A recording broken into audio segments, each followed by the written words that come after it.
starting pitchers have been really terrific this season. George Springer will be first up against the right-hander Aaron Sanchez. Here is the Astros lineup. It's brought to you by Southwest Airlines. Springer's on a 6-game hitting streak. He leads it off in right field. He's played more games than anybody in the American League. It's Alex Bregman at third base. The DH is Jose Altuve batting third. The cleanup man Carlos Correa has driven in 80 runs this year. It's Marwin Gonzalez at second base. Evan Gattis the catcher. A.J. Reed at first. Teoscar Hernandez in center field. Tony Kemp the left fielder, and Colin McHugh on the mound. Astros batters are going to try and keep that momentum going, but it's going to be extremely tough against this guy, Aaron Sanchez, out of Barstow, California, 24-year-old, making his 23rd start. He has great numbers, 145 and a third innings. He's only given up 126 hits. Not a high strikeout guy. He will get those. He's only got one double-digit strikeout game on the season, but this guy comes at you with a bowling ball type sinker that is going to tail away from left-handed hitters. And he's also got a slider, change up occasionally, but this kid is nasty. He's faced the Astros a couple times, one start back in 2015, but overall the Astros are 6 for 37 against Aaron Sanchez. And Sanchez is ready to go now. George Springer stepping up. The Astros won at 5-3 last night. They had 12 hits. Springer has really been on the attack on this road trip. 6-game hitting streak of 400 batting average, 261, 23 homers, 68 runs batted in. Springer's been driving the ball on this trip. He's gone 9 for 19 with a homer, 8 runs batted in the 5 games. There's strike one, and Sanchez has walked just the 42 in 145 and a third innings. Throws a lot of strikes. In for a strike, 0-2. There's been a lot written about him because he has exceeded the innings total he had pitched in a professional season. And that's why Toronto's gone to a 6-man rotation to keep Sanchez in there, but try to keep the innings from getting too high, so he has to be pulled out of the rotation. Yeah. Manager John Gibbons has also hinted at the fact they may pass over him 1 or 2 times before the end of the season, give him a little bit extra rest. Springer's down on strikes. He really didn't try and fool George at all. Just came at him with the heater. We saw the first pitch sinker on the outside corner. Then he came on the inside corner, as you can see on our strike zone, brought to you by MD Anderson. Then just beat him with some high noise. Sanchez was a supplemental draft choice after the first round in 2010.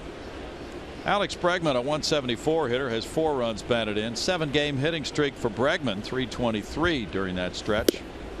That's on the edge, and it's strike one for Doug Eddings, the home plate umpire.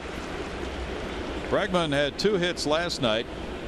Eddings is joined by Laz Diaz at first, Corey Blazer at second, Jeff Nelson, the crew chief, at third.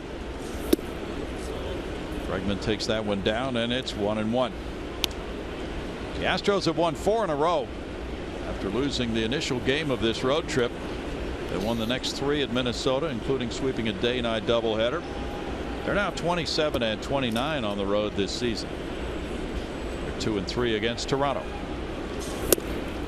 Off the plate, and it's 2-1 to Bregman. Brownie, I think you had a great comparison of Aaron Sanchez. He is a modern day Kevin Brown.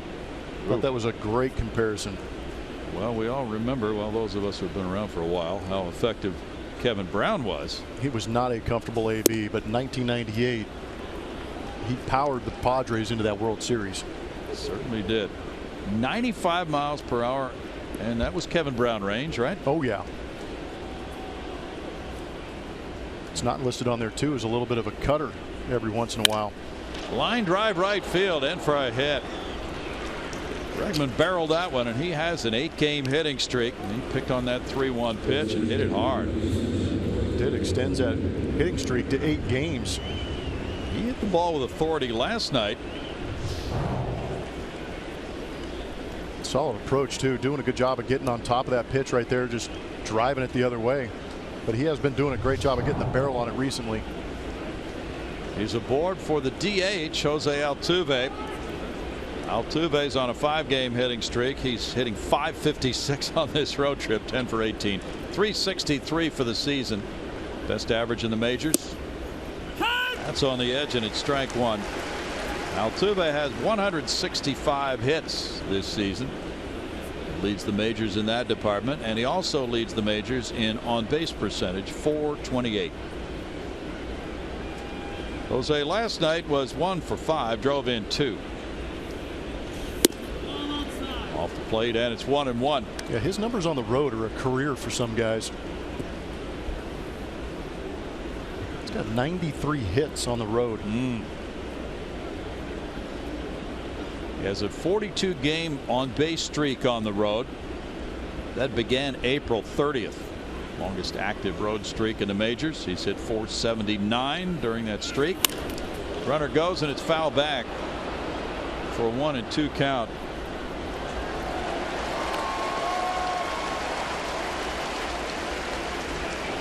Altuve has 995 career hits now in 783 games.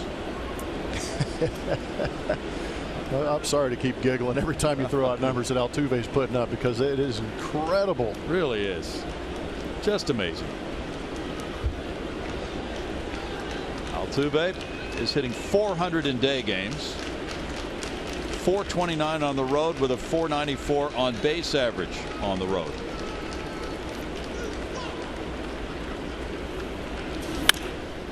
He lines this one right field corner, gets another hit. Here's Bregman coming to third. He's going to be stopped there. A double for Altuve. That's his 32nd double of the year. Hit number 996 for Jose Altuve. Tell you what, when I grow up, I want to be like that guy. He's good. He continues to do it. Yeah, and that's the thing. Look at the replay on this swing. Can't go down and teach this. That's just Jose Altuve doing what he does. Amazing stuff. You know, he shot a laser into the right field corner. Picked up there by Michael Saunders. Now runners at second and third and 1 out. Altuve reaching for the 43rd consecutive road game, and it's Carlos Correa. Correa has been collecting runs batted in on this road trip like some people collect licorice. 80 runs batted in, 18 homers, a .272 average, currently an 8-game hitting streak. And he hits one down the right field line into the corner. That'll score 2. Extra bases for Correa. And Correa now has 82 runs batted in this season. It's 2-0 Houston. What a great job of opposite field hitting by 3 straight batters. Bregman, Altuve, Correa, all right-handed batters, all playing tattoo with that baseball into the right field corner. And we really saw that start on this road trip in Minnesota. Granted, a little bit different pitching staff in Minnesota, but the Houston Astros made the adjustment, started to shorten down that swing a little bit, trying to create rallies, get base runners on. And now you're seeing a great example of what these guys can do. They have pop going the other way. But it's great to see them stringing hits together, because when we saw them not scoring runs, they weren't driving the ball out of the ballpark, maybe panicked a little bit, but now they've dialed it back a little bit and having some great ABs. Strike 1 to Gonzalez. That's 79 runs batted in for Correa as a shortstop. Club record, Miguel Tejada is 86 as a shortstop in 09. In tight to Marwin. It's a 1-ball 1-strike count.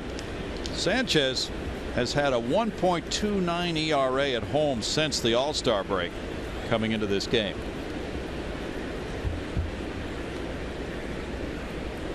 His ERA against Houston was under 1 when this game started. 1-2. He was 2-0 with a 0.82 in 3 games. 2 as a starter.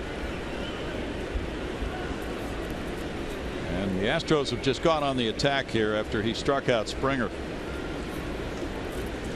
Batting average for the season against Aaron Sanchez is .230.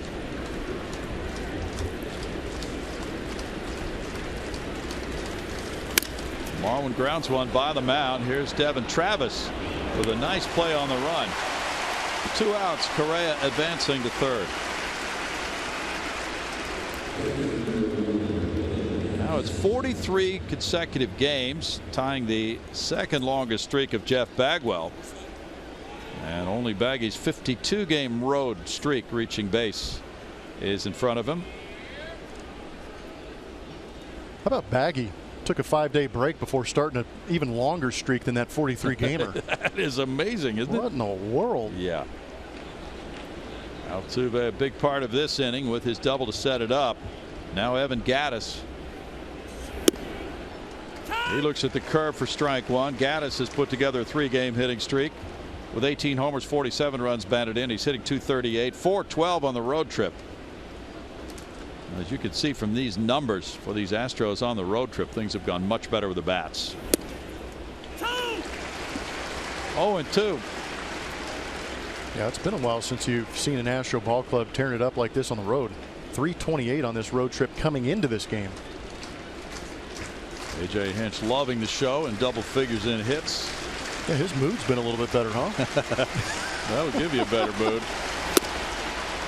Fastball away, makes it 1-2. In the road opener Monday, the Astros lost 3-1 at Minnesota. They got 4 hits. Tuesday they collected a dozen. They were rained out Wednesday. In the doubleheader Thursday, they had 19 hits in the first game, 16 in the second game, 12 more hits last night. Breaking ball struck him out. Sanchez gets 2 strikeouts, but in between them he gives up 2 runs on 3 hits. Astros 2, Blue Jays coming up.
Nothing lead as he takes the mound to face this Toronto starting lineup for John Gibbons. Devin Travis at second base, Josh Donaldson at third base, Edwin Encarnacion the DH, Michael Saunders in right field, Troy Tulowitzki the shortstop, Russell Martin the catcher, batting seventh at first Justin Smoke, center fielder Melvin Upton Jr., left fielder Daryl Siciliani. Right-hander Colin McHugh going for the Houston Astros. It has been an up and down season for Colin. You look at the numbers on the season, that 4.69 ERA would be altered a little bit if you took 2 starts out of there. That one against the New York Yankees and the one against Detroit. That ERA would drop down to 3.84. Devin Travis, a good-looking young hitter, takes strike one, and he's on an 8-game hitting streak. 457 during the streak, 305 for the season for Travis with 10 homers. He's driven in 34. He lines one to right field. George Springer takes care of it. One down for Colin McHugh, who's 1-1 in his career against this Toronto team with a 3.20 ERA. He's pitched consistently well. Lost a 3-1 game in Houston, giving up 3 solo homers in 6 innings and striking out 10. That was his 5th game of 10 strikeouts. He's had it going. His strikeout rate's been a lot higher the second half of the season. I'm sorry, 3rd game of 10 strikeouts. I was looking at games he's given up 10 hits. He's given up 10 hits in 5 games. Okay. Strike to Josh Donaldson, 294, 27 homers, 77 runs batted in. It's 0-2 to Donaldson. Very good opposite field hitter. And he hit 2 solo homers off Colin McHugh to right field in Houston.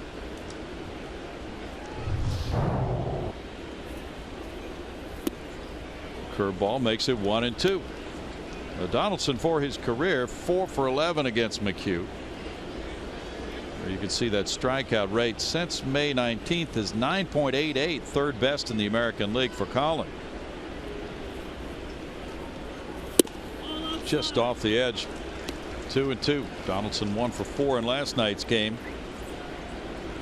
An all-star again this year for the 3rd consecutive season. Now Marwin Gonzalez shifts around on the first base side of second, still moving to his left. It's a deep drive to left center field. Donaldson has hit it out.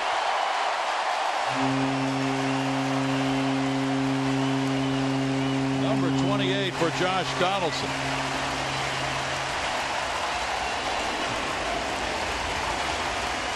And he laid into that 2-strike pitch.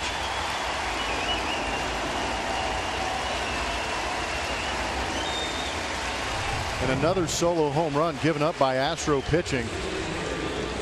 86 miles an hour. I wonder if that was a changeup. It seemed to be a little bit overthrown by Colin McHugh, but it caught a ton of the plate. And of course, Donaldson was more than ready for it. And that's 10 solo homers for the Blue Jays against the Astros in the season series. Encarnacion looks at ball 1. The DH with 32 homers at second in the American League to Mark Trumbo.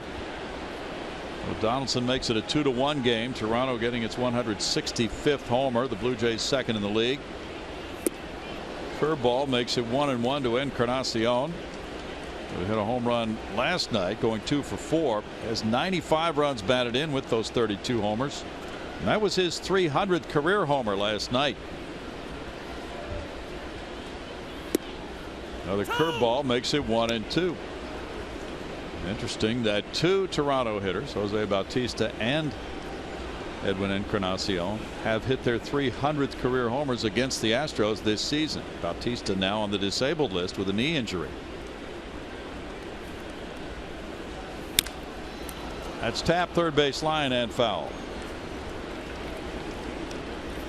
Kind of curious to see how the injuries and some of the production drop off for Jose Bautista affects him in free agency this offseason. Yeah. This guy right here should do all right in free agency. Yeah, you imagine losing those 2 sluggers. Oh man. The same year. That might be what happens with Toronto. Encarnacion right now leads the majors in runs batted in with 95. He's reached base in 16 consecutive games. He was the 11th player from the Dominican Republic to hit his 300th career homer. It's 2-2. Carlos Delgado had 8 straight years of 30 homers from 98 through 04 with the Blue Jays. Encarnacion has 5 in a row.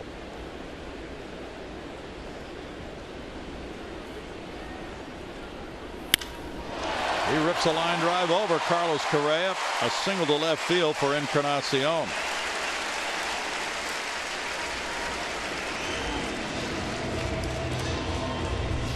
Colin McHugh likes to pitch up in the zone, try and beat guys elevated. You see the target from Evan Gattis. But Encarnacion is swinging a very good bat right now. Keeps those hands up above the baseball and drives it into left. It's Michael Saunders next. Saunders hit his 20th homer of the season last night, going 1 for 4. He connected off Joe Musgrove in the 4th inning of that game.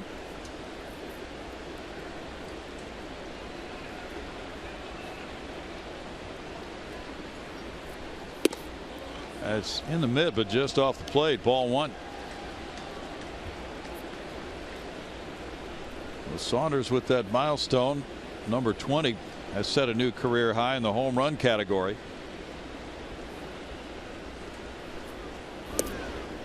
Off the plate, and it's 2-0. The Blue Jays are averaging 4.8 runs per game, 3rd best in the American League. They have not been able to keep up their offensive pace, though, the last few weeks. They've averaged 4.3 runs per game since the All-Star break. That's a strike, and it's 2-1. And they've gone 14-11 since the break. Pretty obvious they're trying to stay away from Michael Saunders. Colin McHugh loving that call.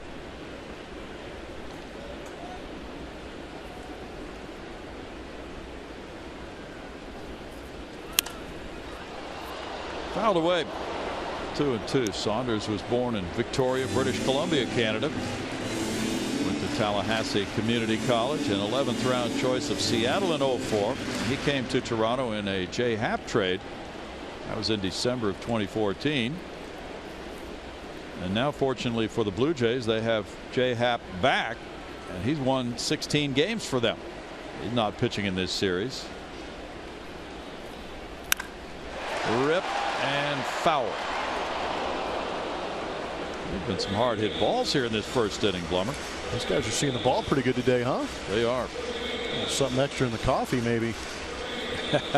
Well, as you know, it's a very good hitter's park, but the roof is closed today. That makes the conditions a little bit different. There have been more home runs by the Blue Jays with the dome open than closed. 49 open, 33 closed this year.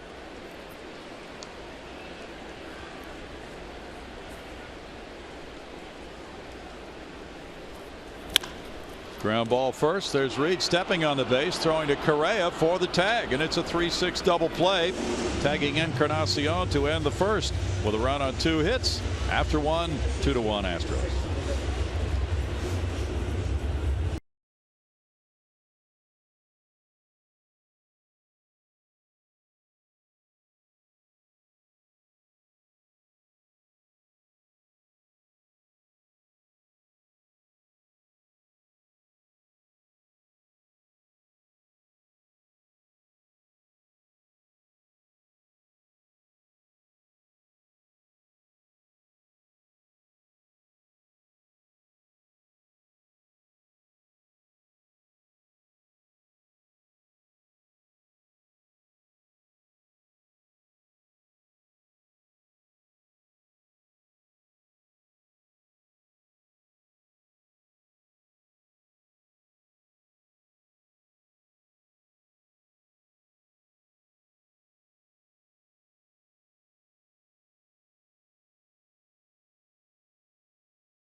He arrives at the ballpark, a little under an hour before the game.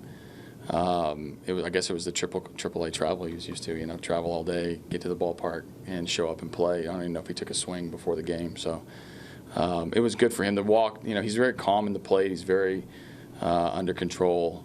Big smile on his face, obviously making his debut, and then finds a way to come up with a big hit and contribute in a couple different ways. Let's go to just basic. Our Geico quote of the day about Teoscar Hernandez, who's on deck. A.J. Reed leads it off in the second inning, and he charges one deep to center field. Up and back. Reed smacks it off the wall. He heads into second base. Here's the strong throw. He slides, and he's safe. There's a double for Reed. He has 2 homers this year. That is his first major league double.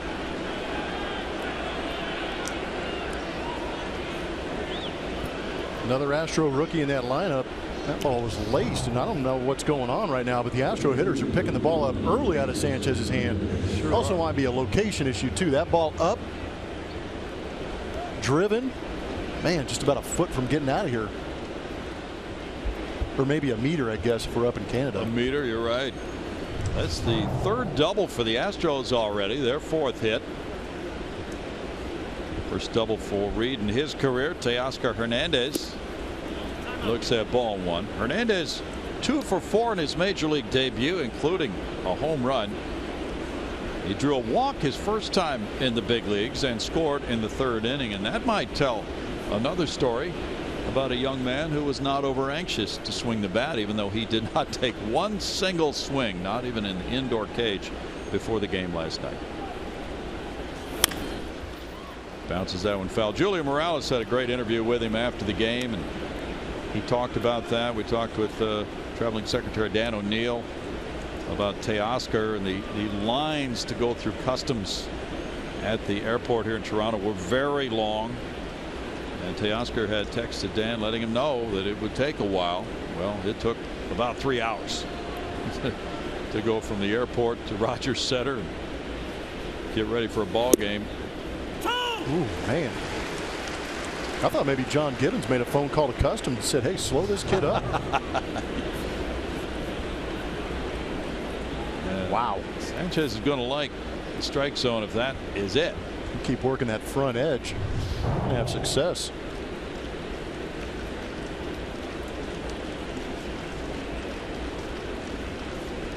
Teoscar started the year Double-A Corpus Christi this year.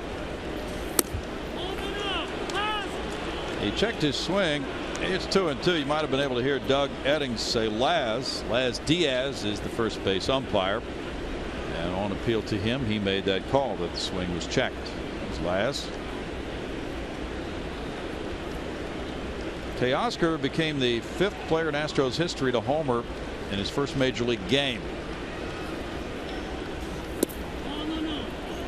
Plays off the breaking ball, 3-2. Pretty impressive. Yeah. Good eye.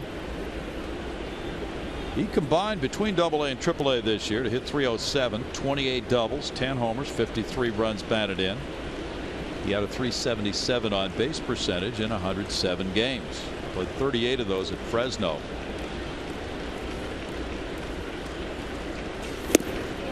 Struck him out.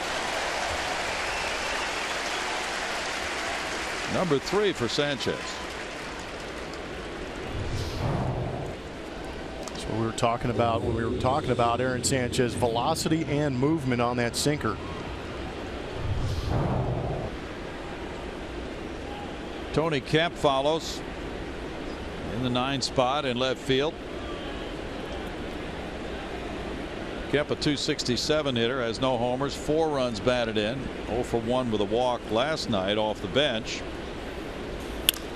He lines this one, and that's just, oh, it's a fair ball. And the fan reaches over and interferes with it. So the umpires rule, and they're going to rule a double with the fan interference. It's up to them to place the base runners. That means Reed scores, and that makes it 3-1. I can't wait to see the replay, Brownie, because my reaction was just like yours. I thought it was foul from where we're sitting up here.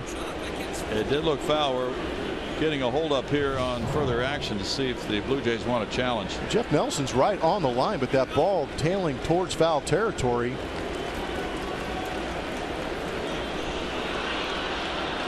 And I'm not sure. That's tough. It looks foul to me, but here on this AstroTurf Stadium in the Rogers Center, we've heard a lot of stories about how they changed the turf here several times. It's a little bit longer turf, but what they do underneath that turf is they add these rubber pellets underneath, and that's why every time you see the ball bounce, you're going to see that splash of like black dust coming up, and that may be what threw Jeff Nelson off. Well, John Gibbons, the Toronto skipper from San Antonio, Texas, challenging the call of fair ball. And again, these lines on the turf are painted. They're not chalk. Now the fans are cheering. They get a look up at the big video board here in the stadium. It is now ruled a foul ball. So Tony Kemp, who is at second, will come back. Ooh, this will be a good one. It was foul. Yeah.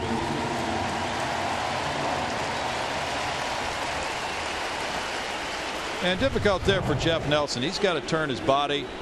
The ball was hit hard, came right by him. And he did what he could do, but I think you made the key statement there about the turf and those little pellets that come up in the air. That might have been deceiving for Jeff Nelson, thinking that he saw it kick up a little chalk perhaps, and it didn't. So Kemp comes back to the plate with an 0-1 count. Donaldson in tight at third. Bounce back to the pitcher. Sanchez goes to first. A.J. Reed advancing, 2 outs. And it gives George Springer an RBI opportunity. Runner at third and 2 outs for George.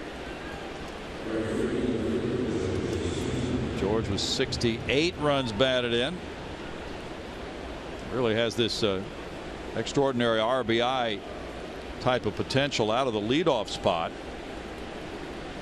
And what a doubleheader he had in Minnesota with back-to-back 3 RBI games in that day-night affair. And the dirt ball 1. Springer became the 3rd player in Astros history to record 3 runs batted in out of the leadoff spot in consecutive games, as he did it in the doubleheader. Joe Morgan did it in 1965, and Jimmy Wynn did it in 1966, leading off.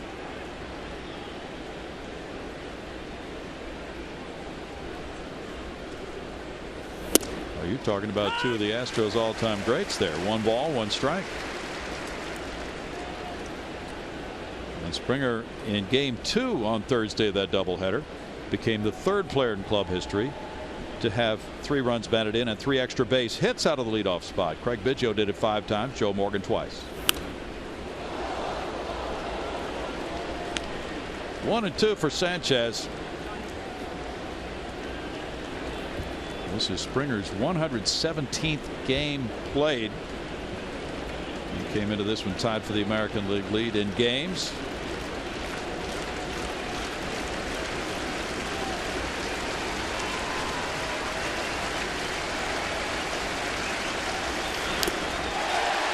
Foul tip, strikeout. That's number 4 for Sanchez. That leaves a runner at third. No runs, a hit. 2-1. The Astros lead it in the second.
Join the Astros at Minute Maid Park Saturday, August 27th as they take on the Rays. 10,000 fans will receive a HOU AT TOR Gold Glove Silver Slugger bobblehead presented by Coca-Cola. For more information, visit Astros.com or call 1-877-9-ASTROS. Who doesn't want one of those? No, didn't know about that one coming up. It's a nice little bonus. In his year this year, you have to have one of those. Troy Tulowitzki gets it going. 2-1 Astros. There's a curve from Colin McHugh. It's strike 1 to Tulo. 245, 19 homers, 58 runs batted in. You can just wait till next year and get the MVP bobblehead. Oh yeah. Cut fastball in the air, foul territory. Springer with a long run, and he slid for it. That's quite an effort. He had to come a long, long way. Absolutely, Brownie. That was a long way to go. Right-hander Tulowitzki up there. George playing off the line a little bit, but he does not quit. You talked about how many games he's played. 117 now, and it's been like this the entire 117. Yes, it has. Nothing but all-out effort from number 4 this season in right field.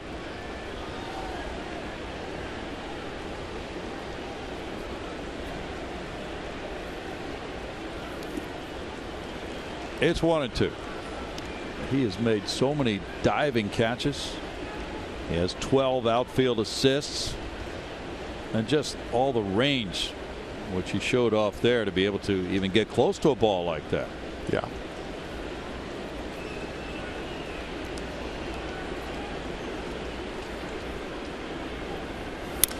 Tulowitzki fouls it away. Tulowitzki's playing with a chip fracture at the tip of his right thumb. He got hit by a pitch July 31st. That might be stinging for the rest of the year.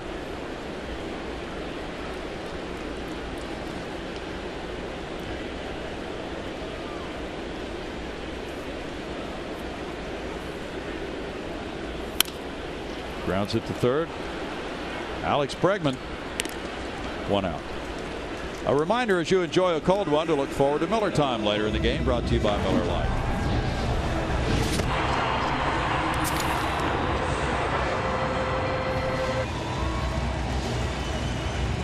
Russell Martin, the catcher, is a good one.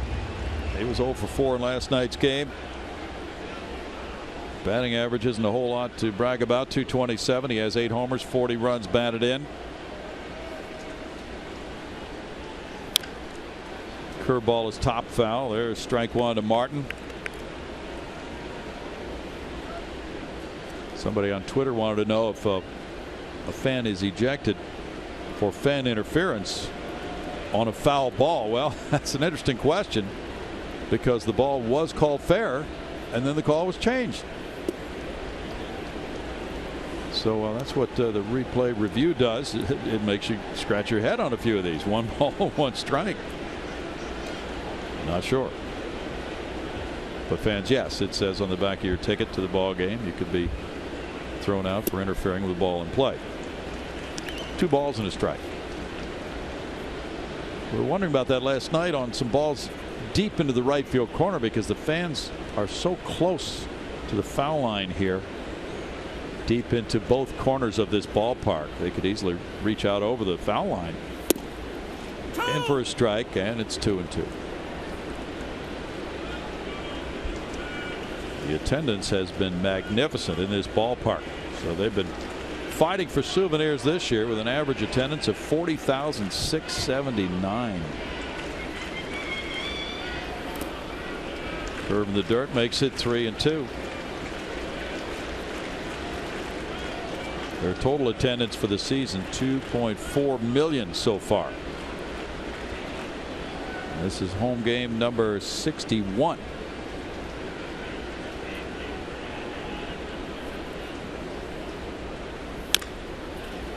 Tap foul.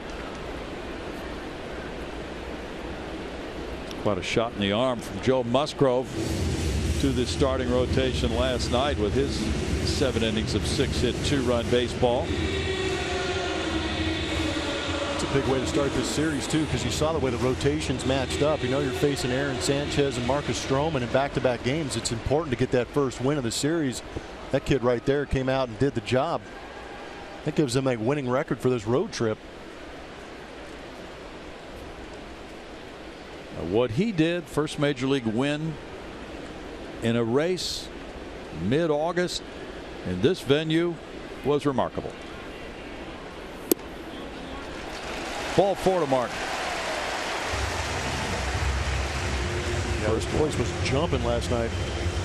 Yeah, he came right in, and Julia talked to him after the game. He said, well, sometimes you pretend that the crowd is cheering for you. Justin Smoak steps up, 224, 13 homers, 28 runs batted in for Smoak. He's hit just 162 his last 34 games. He was 1 for 2 with a walk last night. Was thrown out trying to stretch a single on another Springer outfield assist. That's a looping fly ball hit to left center field. Picked up by Kemp. Martin to second, and the Blue Jays have something working here in the second.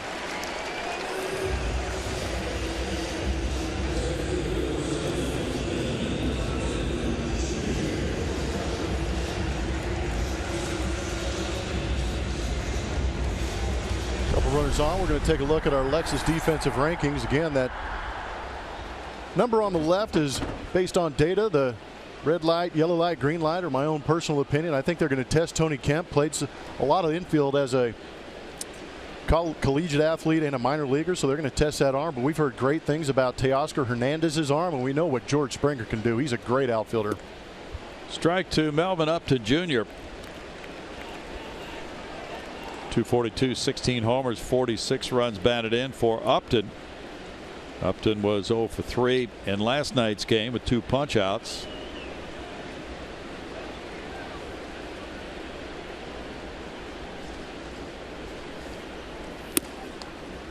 That is strike 2.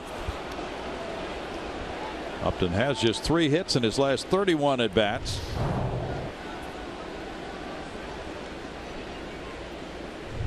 Colin likes that pitch. Upton was traded from San Diego to Toronto. Since the trade, he's gone 6 for 44 with the Blue Jays.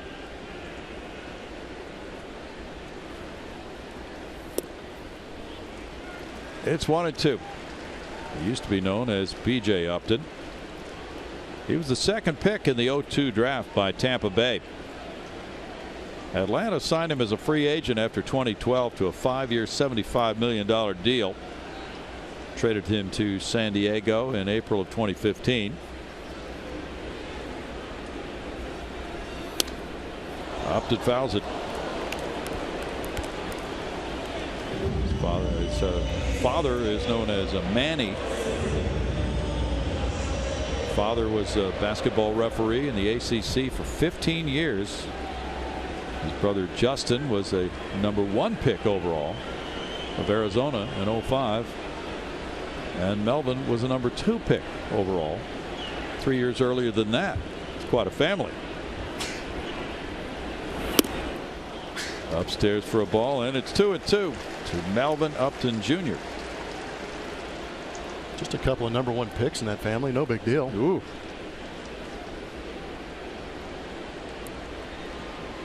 He had 28 homers for Tampa Bay in 2012. A turn towards second, diving back in. Russell Martin.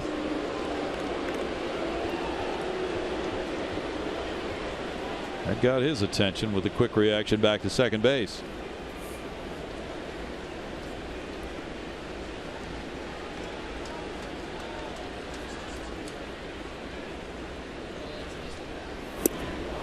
And a strikeout of Upton.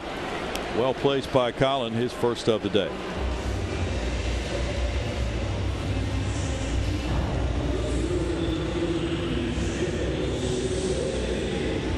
Big strikeout considering the situation.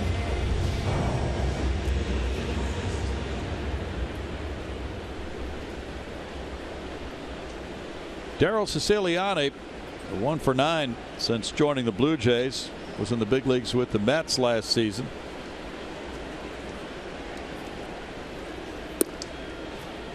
There's ball 1 to the left fielder. It was recalled from AAA Buffalo right before this series started, August 8th.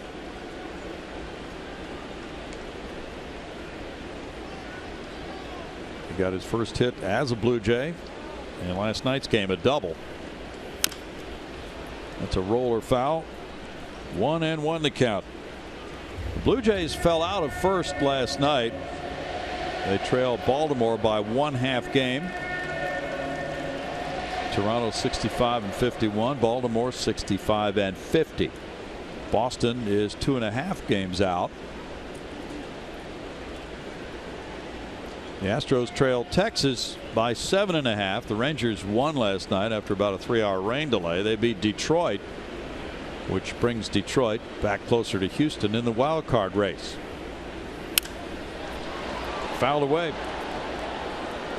1 ball, 2 strikes.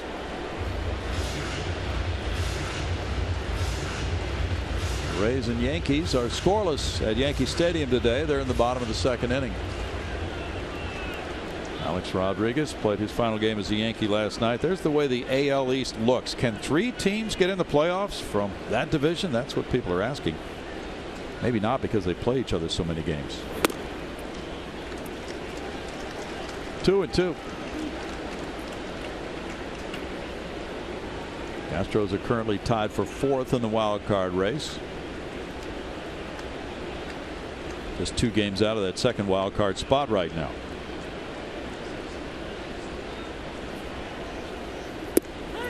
Strike 3 call, and the curveball spins up and ends the 2nd inning. With no runs a hit, 2 men stranded after 2. The Astros lead it 2-1.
Blue Jays, we head to the 3rd, and it's time for our Chevy Stroh poll.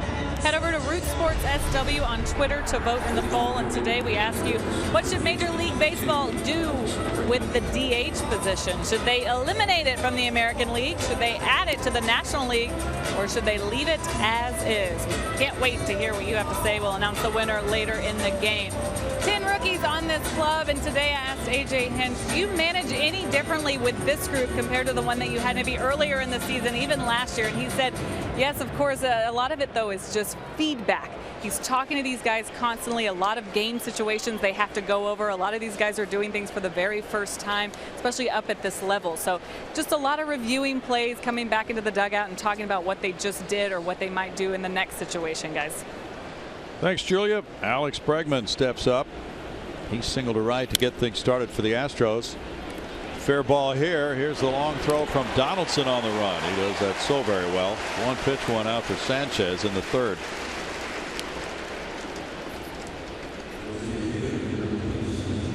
Bregman's 1 for 2. Altuve follows.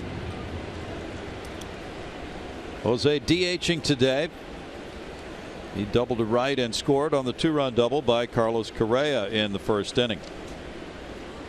This is the 8th time Altuve has been the DH for the Astros this season.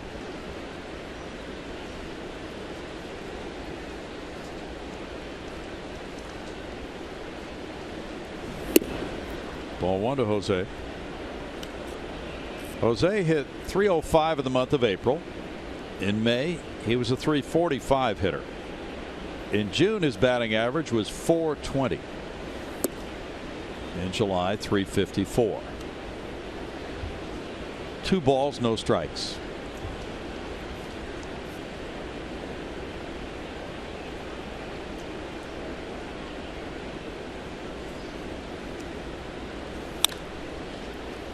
It's 2-1.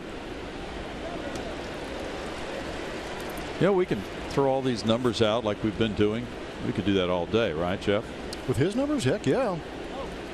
But did you see that shot with him and Teoscar Hernandez after the home run by Hernandez, his first in the majors, when he got back close to the dugout? What'd you see? You saw joy on Altuve's face that eclipses any numbers that you would hear about his hitting. That's ball 4. Houston Methodist is going to bring us our league leaders. We're going to look at the most rookies on an active roster here in 2016, and the Astros are leading the way with 10.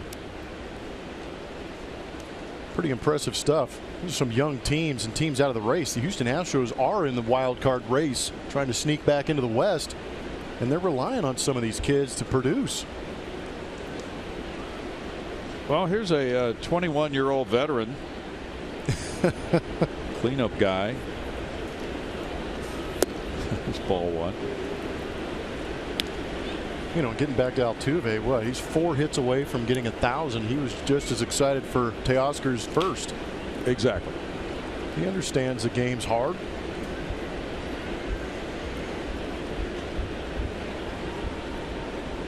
I think. Maybe for some. 2-0. Yeah, it's been a season of debuts, hasn't it? And memorable times, and that certainly was a big one last night, with 5 rookies contributing to the 5-3 win. Teoscar with 2 hits, including a homer, scoring 2 runs, and he lost a fly ball and recovered to make the catch, showing a lot of poise in center field. 2 balls and a strike. Then there was Musgrove, quality start. A crowd of 46,000 plus watched him beat the Blue Jays with 7 innings of 6-hit 2-run baseball. Bregman, another rookie with 2 hits. A lot to take in last night. Runner going. Martin's throw. Out.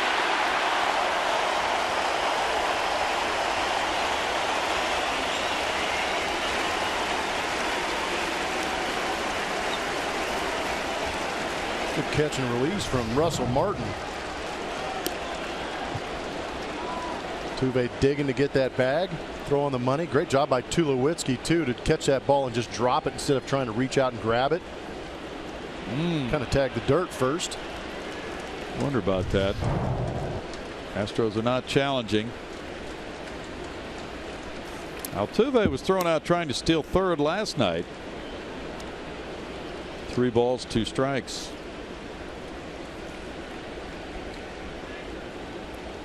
Sanchez had allowed 11 steals in 12 attempts. Martin had only thrown out 14% before that one. 44 steals, now 8 caught stealing for Martin.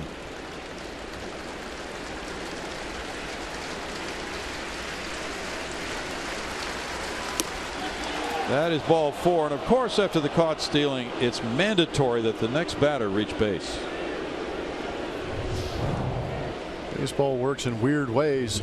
Trying to run that sinker back on the outside corner. Correa gets the benefit of the call. This would be a great look off the plate. That's Correa's 60th walk. Marwin Gonzalez will try to make it work into something. He grounded out in the first inning. Yankees got 2 in the bottom of the second against the Rays to lead it 2-0 after 2. That's a strike. Aaron Judge hit his first. And new first baseman T. Austin, not sure what the T stands for, hit 1 as well for the Yankees. They're getting younger on the fly. 0-2. The Yankees, after releasing Alex Rodriguez, called up a couple of youngsters, and they have certainly turned the page this year. In a hurry. They've got young Gary Sanchez DHing today, a catcher.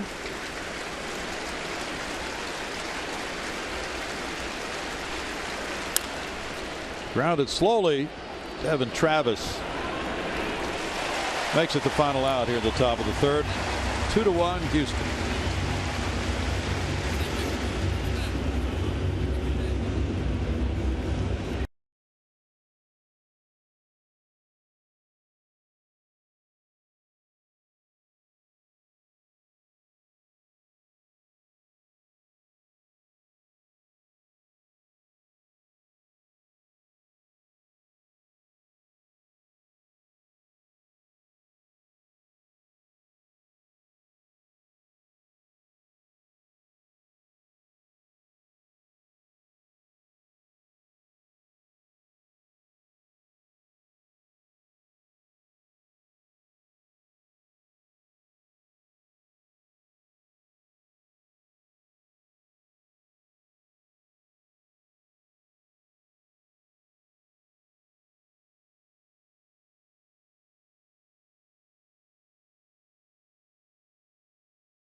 Brought to you by Toyota. Let's look at some glove work. There's some excellence by George Springer. Gold Glove winner for you this year, Blummer. Yeah, I think he's getting a lot of attention. Has quite a few outfield assists. Good look at it right here. But he always puts himself in position to play that ball off the wall, or if he's charging in, making great plays. There you get to see some of the instincts from Carlos Correa with the catch and tag. It always seems like superstars make the big play in big situations, and there were a couple opportunities with runners in scoring position that Carlos Correa is laying out and getting that big third out to pick up his pitchers. And it'd be tough to argue against either of these guys for a Gold Glove. There's a foul ball, and the bottom of the third gets underway. Devin Travis with strike one. He hit a fly ball to right. That was Tyler Austin and Aaron Judge homering for the Yankees in the second inning. Back-to-back home runs. They were both just promoted to the big leagues. 1 ball, 1 strike. Tyler Austin, the plans are for him to play first base, and Aaron Judge right field.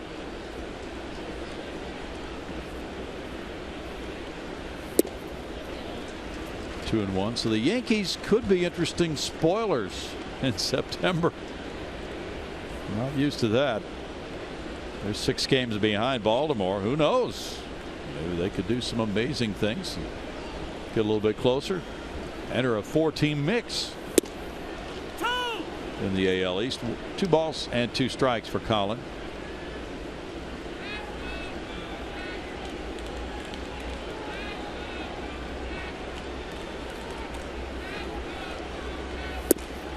Off the plate, and it's a full count to Devin Travis. He's walked 14 times.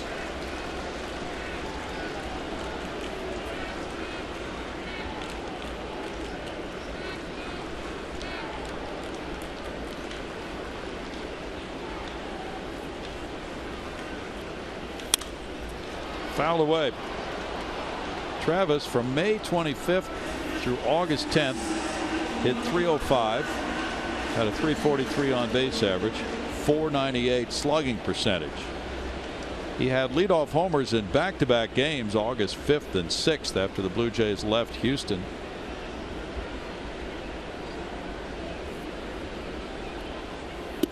Curve got him. That froze him for strikeout number 3 in a row for Colin McHugh.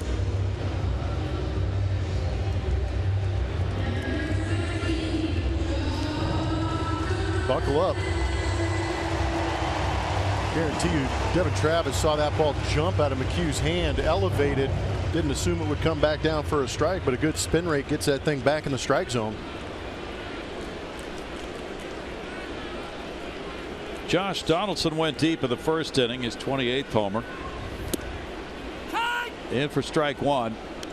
Pitching inside is a really good idea on this right-handed hitter.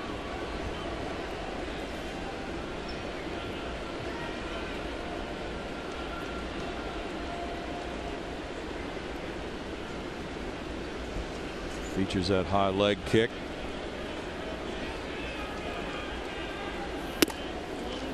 That was a little bit tight, and it's 1-1. Home plate umpire Doug Eddings is not dusting off home plate. Took his foot and kind of smoothed out that area. He might have wanted to say something to Donaldson. Sometimes that's an umpire technique, to have a little conversation. Didn't see any evidence of it. There's no camouflaged conversations in baseball, Brownie.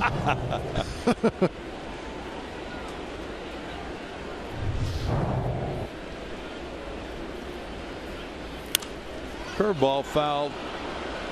Here's A.J. Reed coming over for it near the stands. Oh my. Oh, he knocked over. That is not a fair fight. She's okay. He's brutalizing the police here in Toronto. I was going to say, all the issues going on in the world today, we see this. They were both moving the same direction. Flag on the play, a cut block. You got to go somewhere, and she picked the wrong direction. Yeah, there's a lot of big leaguers that would match up well against A.J. Reed. He is a big boy. Baseball will find you. That is close, and the appeal went down on a swing. As Diaz called it a check swing, it's 2-2. I'm just glad she didn't react like a policewoman. She could have gotten up and just tased AJ for assault right there. She's hearing about it. Struck him out. That's number 4 in a row for McHugh now.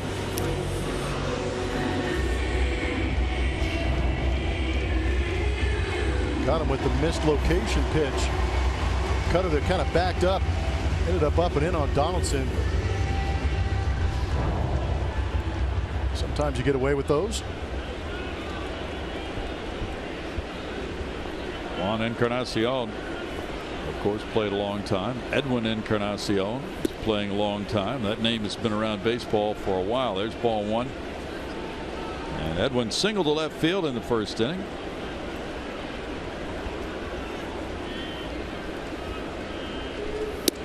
He takes it. It's a strike. It's 1-1 to Edwin. And of course, the Astros pitchers don't want to see that parrot get a walk around the bases, but it happened last night in the 9th inning.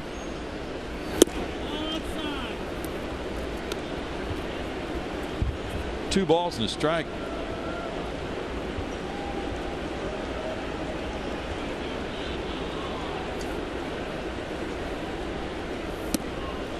In tight end, it's 3-1. Blue Jays have hit only .210 in their last 12 games.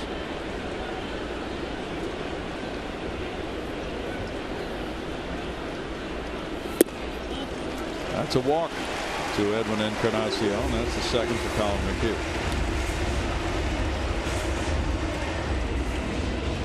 Michael Saunders will follow. He bounced into a 3-6 double play in the first inning.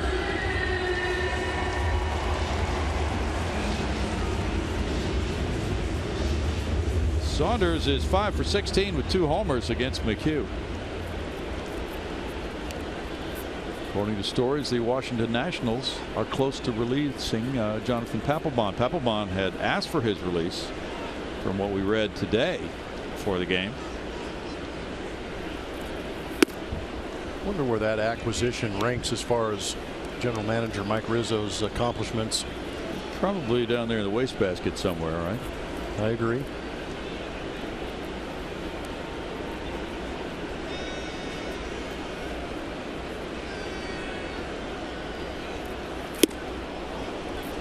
Saunders comes up empty, and it's 1-1. Well, the Nationals picked up a new closer, Mark Melancon, dealing with Pittsburgh, and that left Papelbon out of that closer role. Yeah, I saw something today that said since that acquisition of Mark Melancon, ex-Astro, the Papelbon pitched in 2 games. One of them was 14-1, the other one was 7-1. Probably why he asked for his release. As in, I don't deserve to be here? Well, he's kind of a lightning rod type of player, right? Yes. He's been known to make some inflammatory statements. Or try and choke somebody out. Yeah, that too. In the case of Bryce Harper. Saunders is down on strikes, and Colin McHugh gets 3 more punch outs to give him 5 for the game. Through 3, the Astros lead at 2-1.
Astros leading the Blue Jays, and one of the coolest places to watch a game here at Rogers Center is in a hotel. This is the world's only hotel that's inside of a sporting venue, and you see me here. I'm way up here. We're celebrating a 65th birthday up in this loft hotel room. How cool is this? But the windows floor to ceiling, so you have a great view of the game.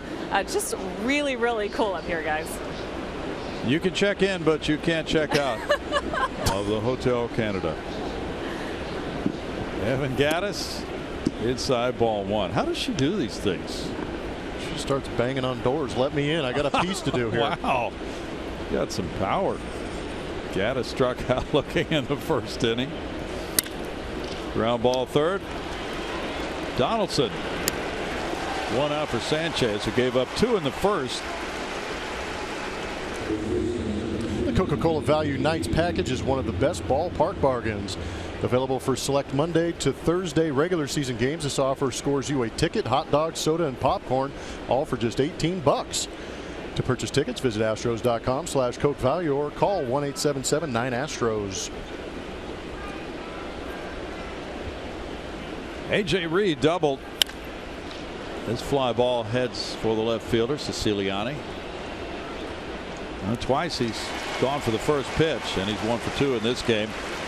Now only 3 pitches needed by Sanchez for the first 2 outs here in the 4th inning, and it'll be Teoscar Hernandez trying him next. Hernandez struck out on a 3-2 pitch back in the 2nd.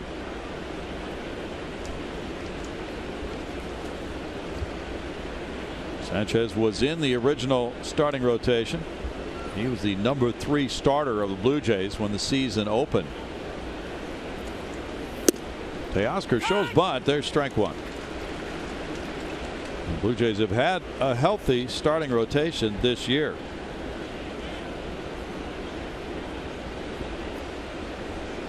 Drew Hutchison was the only one outside of the original 5 to have started a game until they traded for Francisco Liriano. 0-2. So these starters have been piling up innings. And the decision was made to give them extra rest. Sanchez has pitched pretty well on extra rest this year. 1-2, and if they do go deep into the playoffs, that may allow him to stay active. Of course, usually a manager will only select about 3 starting pitchers for the playoff rotation. Jay Happ, a 16-game winner. He has had a big year. Jay Happ, on more than 4 days rest, has an 8.25 ERA this year. Hernandez strikes out. It's a 1-2-3-4 for Sanchez. 2-1 Houston.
2016 Coca-Cola Astros Buddies memberships are on sale now for only $25.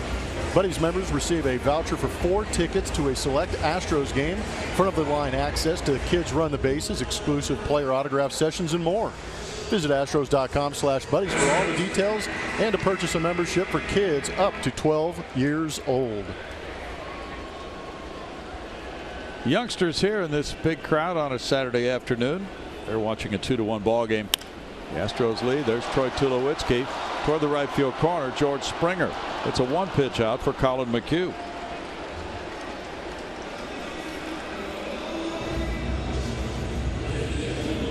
Russell Martin will be next. He walked in the second inning.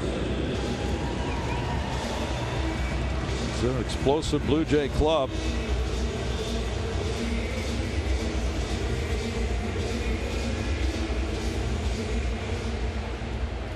Blue Jays are third in the league in on-base average. Martin, even though he's not hitting for a high average, has drawn 41 walks. That comes in for strike 1 to Russell, former Dodger. And Pittsburgh Pirate. He's been known for his leadership qualities. It's 1-1. Russell Martin's father used to play saxophone in the Montreal subway.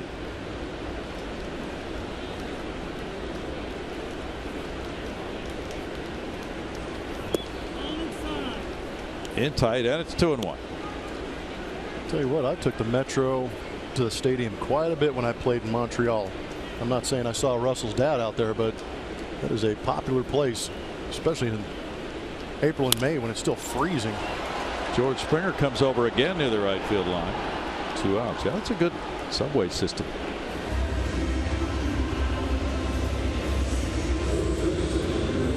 Justin Smoak singled a looping hit to left center field in the second inning. You know, some people have suggested that if the Tampa Bay situation does not improve, and that club has been unable to get a new stadium built, the alternative might be to move that club to Montreal.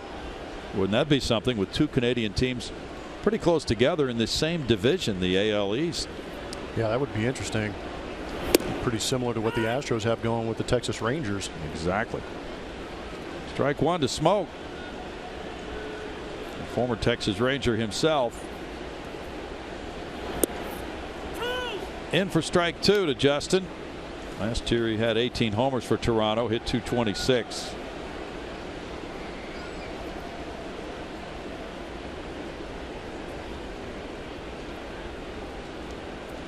Smoak backs out of there. That story about Jonathan Papelbon, the Nationals have not confirmed the report that they're giving him his release. 1-2, but he's 2-4 with a 4.37 ERA, 19 saves, 35 years old. And according to this story, the Nationals want to put a right-handed pitcher, Reynaldo Lopez, on their 25-man roster, so somebody has to go. Curveball strikes out Smoak. That's number 6 for Colin McHugh, and through 4 it's Houston 2, Toronto 1.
Presented by Southwest Airlines. Transparency, low fares, nothing to hide. By Academy Sports and Outdoors, donating $100 for each Astros home run and $200 for each Correa home run to Houston Children's Charity. And by HEB. No store does more than my HEB.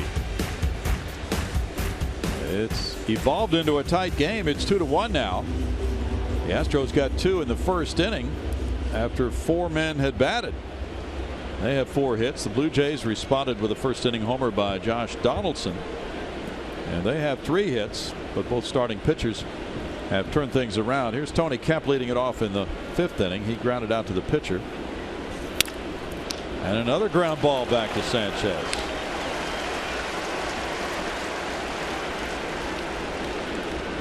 He's keeping his pitch count down. George Springer will be next. He has struck out both times.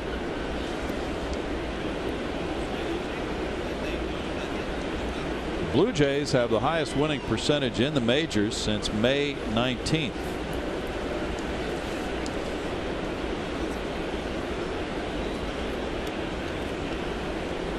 The Astros have the best record in the majors since May 23rd. There's ball 1.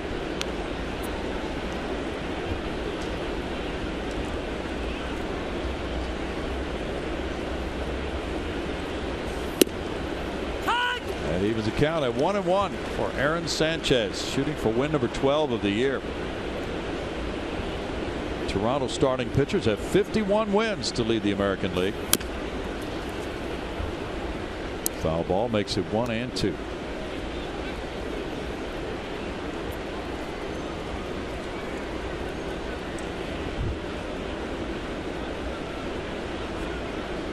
Is it raining outside now?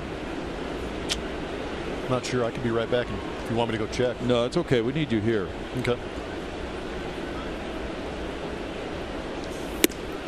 It'll only take me like 15-20 minutes. 2-2. Now, when Julia went out to that hotel, she never had to go outside, correct? I'm not entirely sure. To be honest, I'm not sure how to get there. No, I don't know how to get there. She knows everything. Just ask her. 3 balls, 2 strikes. Well, she does make the trips around the ballparks, doesn't she? Yeah, does a very good job at it. I would say if any Astros fan wanted to know, they could ask Julia, hey, what's the best ballpark for us to visit? There's your next stroll pole. That's ball 4. Springer takes his 63rd walk of the year.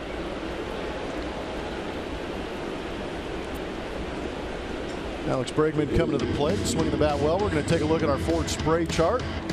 See where those hits are going. Again, he has one today. Actually took it the other way, so he got that first opposite field hit out of the way today, but up the middle, pulling the baseball. Those last 7, now 8 games, swinging the bat really well, getting the barrel on it. Seems to be a lot more relaxed. He looks at that pitch, and it's ball 1. Well, he started that 2-run rally with his hit to right field, then he grounded out in the 3rd inning. Altuve followed with a double, and then Correa drove both of them in with a 2-run double in the 1st inning. Since then, the Astros have 1 hit, a double by Reed. 1-1.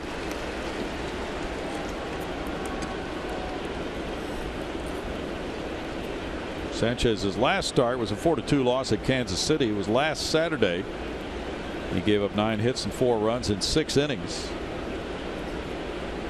He's made 22 starts. 18 have been classified as quality starts, which would be 6 innings or more, 3 earned runs or less allowed. Rays 3, Yankees 2. They're in the top of the 4th at Yankee Stadium against Masahiro Tanaka. That homer by Aaron Judge was a 446-footer. 2 balls and a strike. And we've been hearing about him. He's 6'7". So this is his time now. After the trade of Carlos Beltran, he should get a lot of at-bats between now and the end of the season if he's healthy. Last 4 starts at home, Sanchez has been locked in.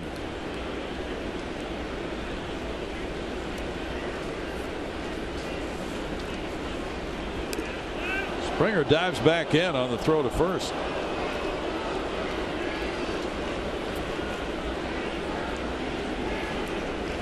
Aaron Sanchez had a 10-game winning streak. Just back in ahead of the smoke tag. Good quick feet from Aaron Sanchez.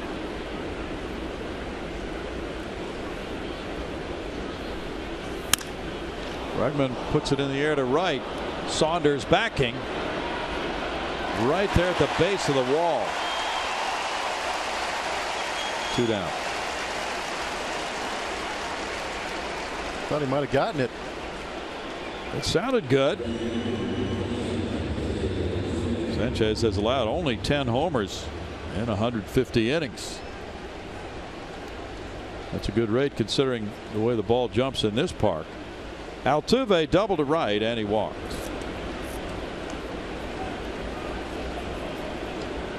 Sanchez actually has held his opponents to 2 earned runs or less in 16 of his 22 starts.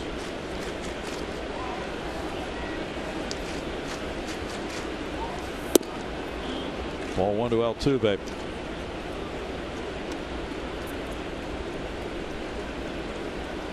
Jose started the day with a .363 average. Yunel Escobar of the Angels was second in the American League at .316.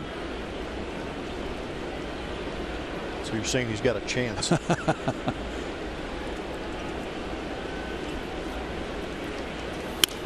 Ground ball in the hole. Tulowitzki backhanding, throws on the run and gets him. Excellent play. No runs, no hits, and a man left through 4.5. The Astros lead it 2-1.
This and come get a behind-the-scenes look at Minute Maid Park. Learn all about the ballpark by visiting areas like historic Union Station, luxury suites, the Diamond Club, and much more. For more information, visit astros.com/tours or call 713-259-8996 to schedule your tour today. Guys, I made it back. That was quick. Thank goodness. That was quite an adventure. Did you ever have to go outside to get up there? I did. And Okay. it's raining, yes. Ooh. Not hard, but it is raining. Strike to Upton. How is that hotel? That's a great hotel. It's the Renaissance Hotel, and there's plenty of places to watch the game at this restaurant that they have underneath. But the rooms, how cool is that? You don't need a ticket, no lines, no traffic. I was just say the view's pretty good. 1 ball, 1 strike.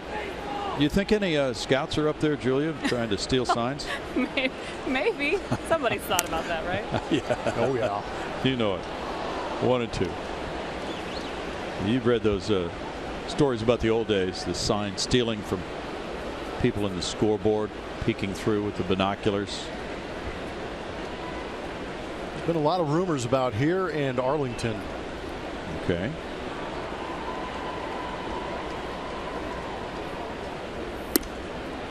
So let's say that the Blue Jays stationed somebody in that hotel with binoculars to look in at the catcher's signs. How would they be relayed then from up there?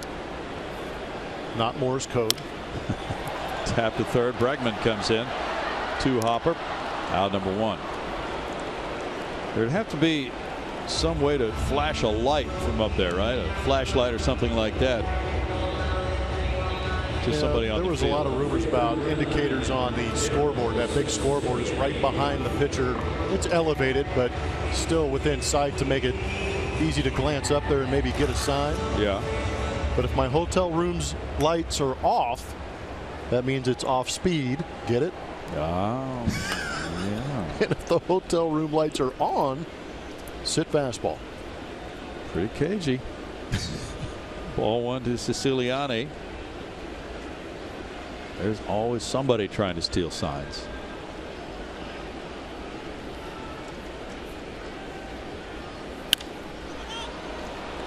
Bregman out of the shift is the only guy there. 2 out. So let's say the guys you played with, were there hitters who did not want to know what pitch was coming? Yeah, there were a few guys that didn't want to know what was coming, but there, at any opportunity, if you could pick the catcher signs and be able to relay them to the hitter, even if it's just location, sometimes the location would give away what pitch is coming. We would try and take advantage of that. And it's funny, Jose Cruz Jr., son of Jose Cruz, played with him a couple years in Tampa Bay and Houston and San Diego, but he was on a ball club here in Toronto with the Carlos Delgados, the Sean Greens. There were a couple other guys. Brad Fulmer was even a part of that mix, where they had 5 or 6 guys with 20 or 25 plus home runs. They were just lighting it up. And I asked him about that. He goes, "Oh yeah." He goes, "We mastered it." They get a guy at second base. They knew exactly what was coming. He's going to kill me for throwing him under the bus, but we're retired old men now, so we can tell those stories. It's old war stories. Fouled away, 1-2.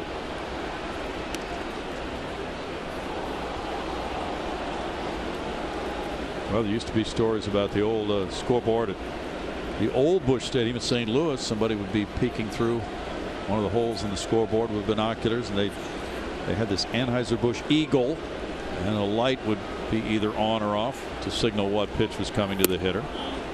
So that's kind of what you're talking about, somewhere where the hitter can be looking out there in the direction of the pitcher, but he's really looking past him to get an indication of what the pitch is going to be.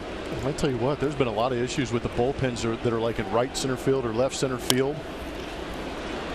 Bregman makes that play. We'll pick that up as we go to the 6th inning with the score 2-1 Houston.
By T-Mobile, showing you Charlie Blackmon in news around baseball. Hit 3 solo homers and a loss to the Phillies for Colorado last night.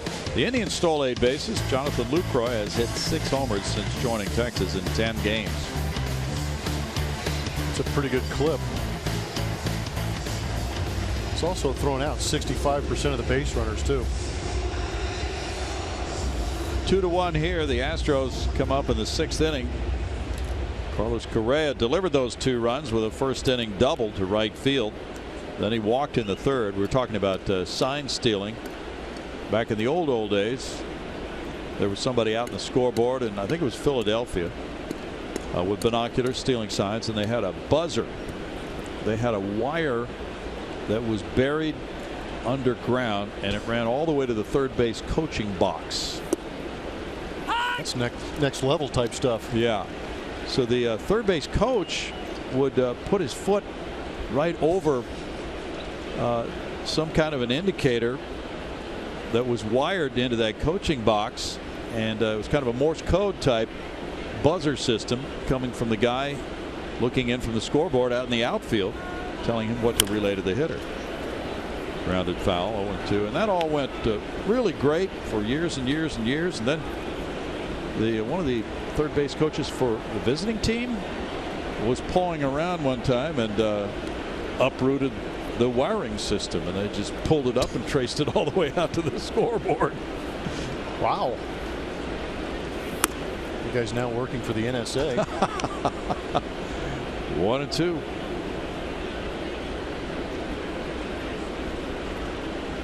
So sometimes when teams are hitting so much better at home than on the road, that might be behind it. 2-2. But remember years ago when the Phillies were in Colorado, Phillies bullpen coach Mick Billmeyer was looking through binoculars from the bullpen into home plate. Well, that's what I was talking about before the inning ended, is those bullpens in the gaps are closer to center field. That was easy to pick signs from there. If you had a set of binoculars out there you could hide. Fly ball out to center field. Upton still going back. Well, the Astros have pushed these outfielders up against the wall a couple of times. That's out number 1.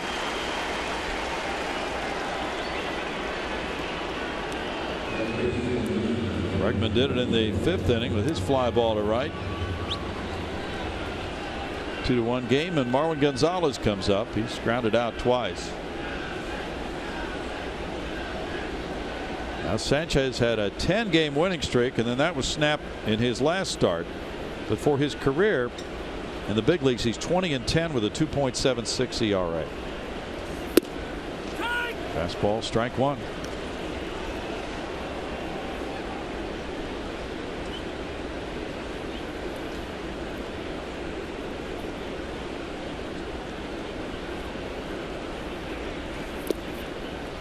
It's 1-1. Well, this city was on fire back in '92-'93 when the Blue Jays won back-to-back World Series.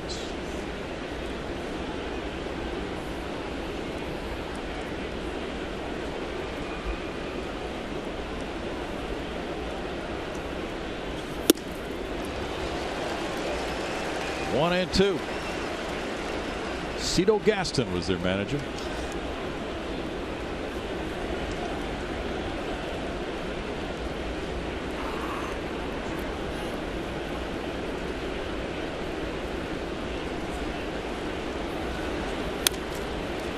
Fouled away.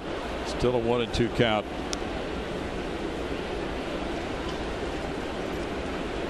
Sanchez had thrown 125 innings in the majors coming into this season.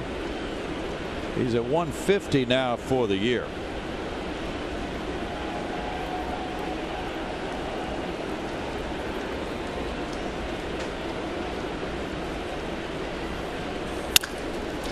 Up the middle and into center field. Gonzalez takes a big turn. Upton gets to the ball. And that's a 1-out hit from Marwin, stretching his hitting streak to 4 games. Was feeling a little frisky after that. Got off the end of the bat, but with that little bit of a shift on, Travis unable to get there, and that artificial turf is thick, so it slowed that ball down a great deal before Melvin Upton got there, and Marwin trying to press the issue a little bit. Hit number 5 for Houston. It's been a while, the second inning since they had a hit. Evan Gattis struck out looking, and he bounced out.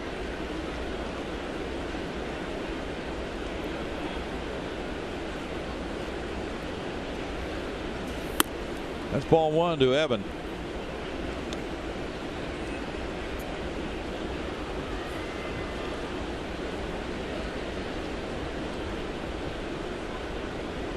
That was a major league first for the Yankees today when Tyler Austin and Aaron Judge both homered back-to-back. For both, it was their first major league homers.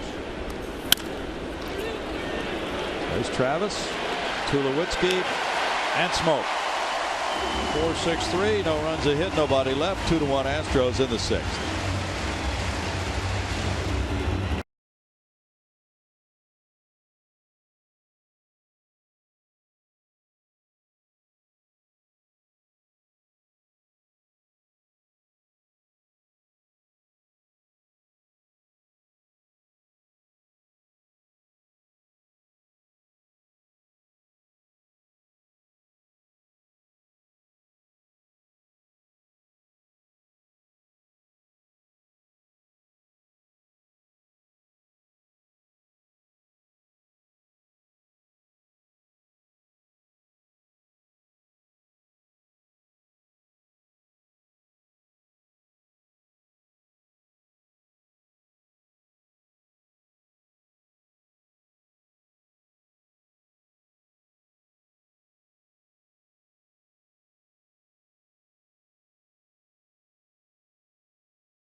Looking for the perfect location for your special event? Minute Maid Park provides elegant event spaces and high-end entertainment in one of Houston's most iconic sporting venues. Learn more about how you can have your special event at Minute Maid Park by calling 713-259-8800 or by visiting astros.com/special events. Ronnie.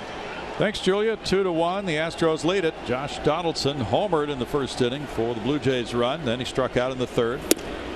That's strike 1 to Josh. It was 2-1 after 1, and it's still 2-1 in the 6th.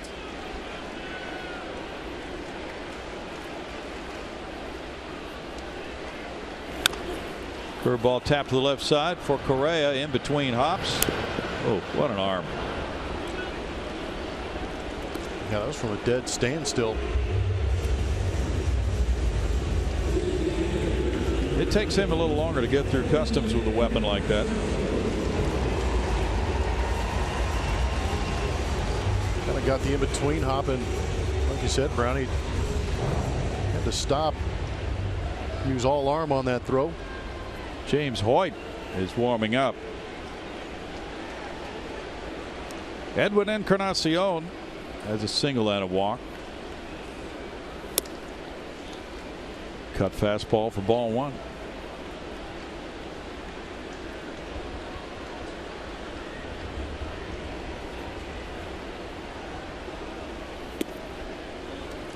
It's 2-0 with Saunders on deck. 5 hits for the Astros, 3 for the Jays. Houston has left 4. Toronto is stranded 3. Game 2 of a 3-game series. The finale tomorrow. Airtime 11:30. For Astros pregame. It's 3-0 now. And then back home for the Astros after the game tomorrow. Monday's an off day. Tuesday night, the St. Louis Cardinals are at Minute Maid Park for a 7:10 start for Dallas Keuchel and Jaime Garcia in a matchup of lefties. Wednesday, it's a 1:10 start for Doug Fister and Carlos Martinez. 3-1. Matt Holliday now is on the disabled list for St. Louis with a broken thumb. There's been speculation that the Cardinals might be interested in Carlos Gomez or maybe the New York Mets. That's a deep drive. It's hooking and it's foul. 3-2.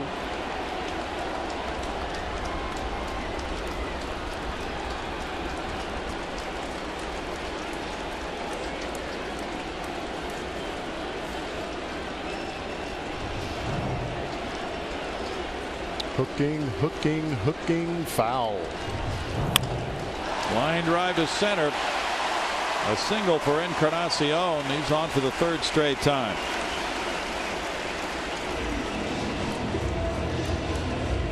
Saunders will come up.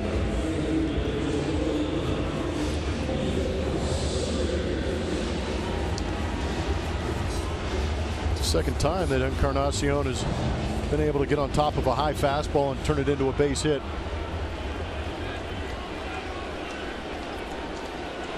Saunders grounded into a 3-6 double play in the first. He struck out in the third.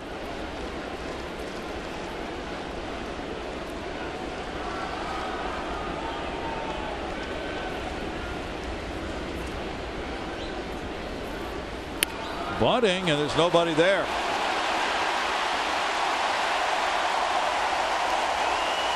Bunt single for Saunders. Saunders has the ability to drive a guy in from first base. 20 home runs on the season. But here opting to bunt, take the base hit, set things up for Troy Tulowitzki.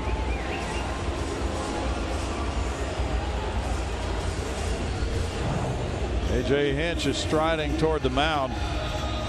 95 pitches for Colin McHugh. One out, runners at first and second. Tulowitzki, who's 0 for 2, will bat.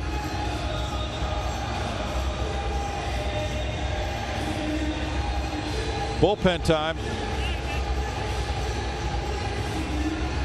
Colin McHugh takes his leave after 5 1/3. James Hoyt has been warming up. 2-1 Astros in the 6th. Back in a moment.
Leading 2-1. He surrendered 5 hits.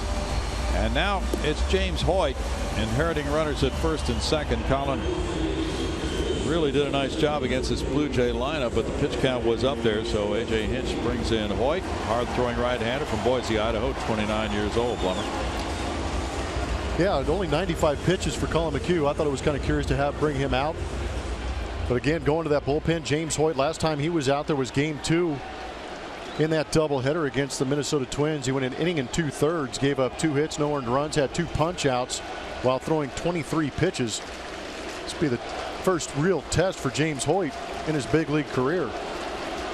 Troy Tulowitzki is grounded out, flied out. That's ball 1. Hoyt had big strikeout numbers at Fresno. He was a midseason All-Star. In 50 innings, he struck out 84. At 28 saves, he was the leader in the PCL by far in saves in 31 chances. A 1.62 ERA in the hitter-friendly Pacific Coast League for James Hoyt.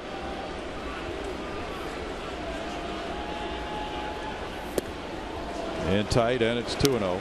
And the fact that he is a rookie and 29 years old reflects how much work he's put into getting to this point. So of the 29 rookies, or the 10 rookies, thinking about him being 29 years old, he's the guy with the most years on him. Ground ball, foul. Man, that was going to be a tough pickup and play for Alex Bregman. He's a third baseman in that situation, or as an infielder in that situation, all you're trying to do is keep that ball in the infield, but luckily that ball went foul. This would be a good look at it. Ball chopped. That second hop kind of takes off with the top spin a little bit, gets past Alex. But knowing that runner's on second base, all you're trying to do is make the play and keep that ball in the infield and keep that runner from scoring. Clearly foul.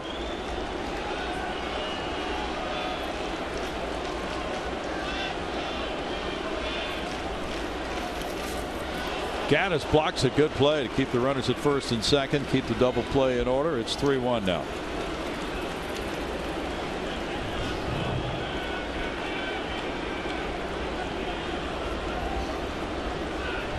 That's a pretty impressive block. It was not easy. Colin McHugh threw 95 pitches, 59 were strikes. Big pitch coming here on 3-1 to Tulowitzki. Oh, beautiful pitch for strike 2 call by Hoyt.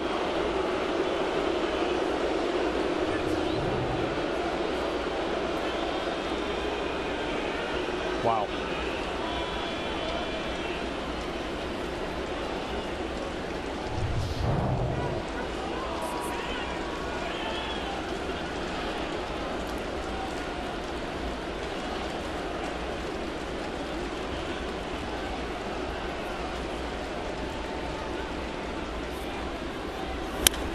Pull foul.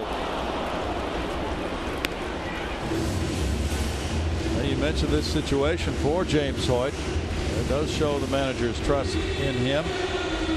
Coming in with a 1-run lead in the 6th inning, a couple of men on base. He made his major league debut when Toronto was in Houston and had a hitless inning in a 3-1 loss.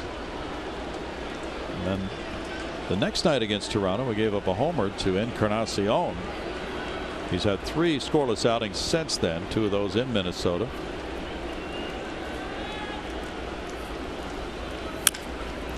Tap slowly to third. Here's Bregman rushing with the throw and getting him on a broken bat grounder. 2 outs. Encarnacion to third, Saunders to second. What a job by Hoyt after falling behind 3-1. Got a little help from his buddy right there, and Alex Bregman. That was a heck of a play, charging in hard. Looked good at third, hasn't he? He's looked great at third for me. Another guy that benefited from the rain out in Minnesota. Had an error in that game, but that was expunged, and still playing errorless baseball. Russell Martin has a walk and a fly ball to right. It's nice to get those errors expunged.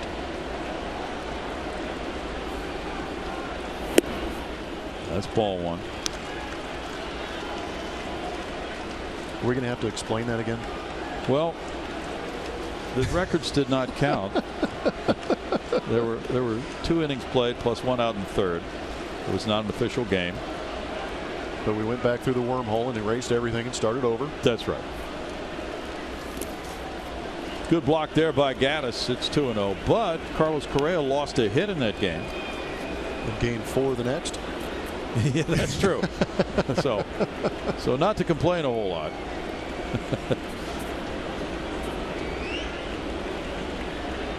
(2-0) to Martin with smoke on deck. Hoyt began his journey in independent baseball In tight. Now 3-0 to Martin.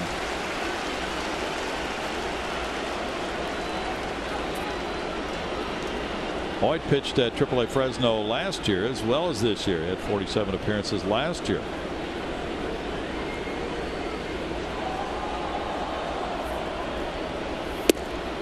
In for a strike, and it's 3-1. Boy, that's a great pitch. I think Russell Martin took that pitch banking on the fact that he's going to get the same pitch in the 3-1 count. Wow.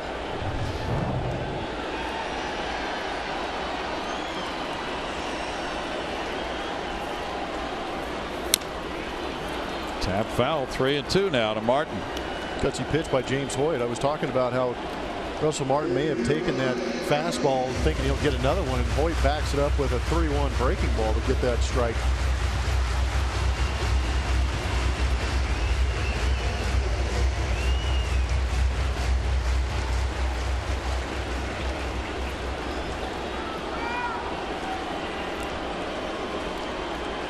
We're going to see another breaking ball, Brownie.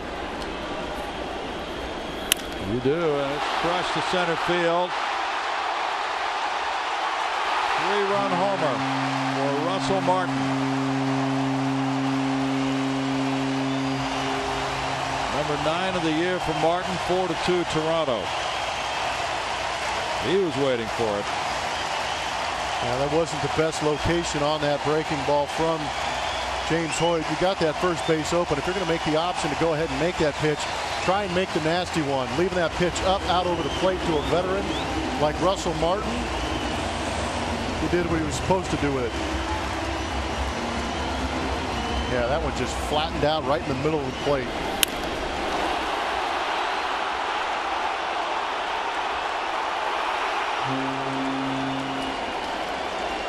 .43 runs batted in for Martin.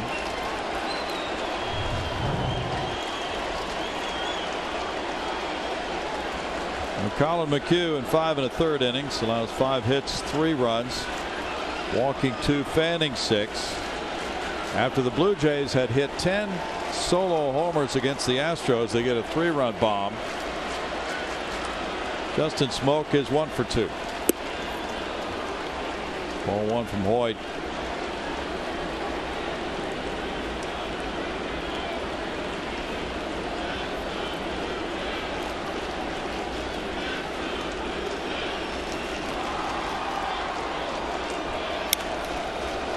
Fouled away, and it's 1-1.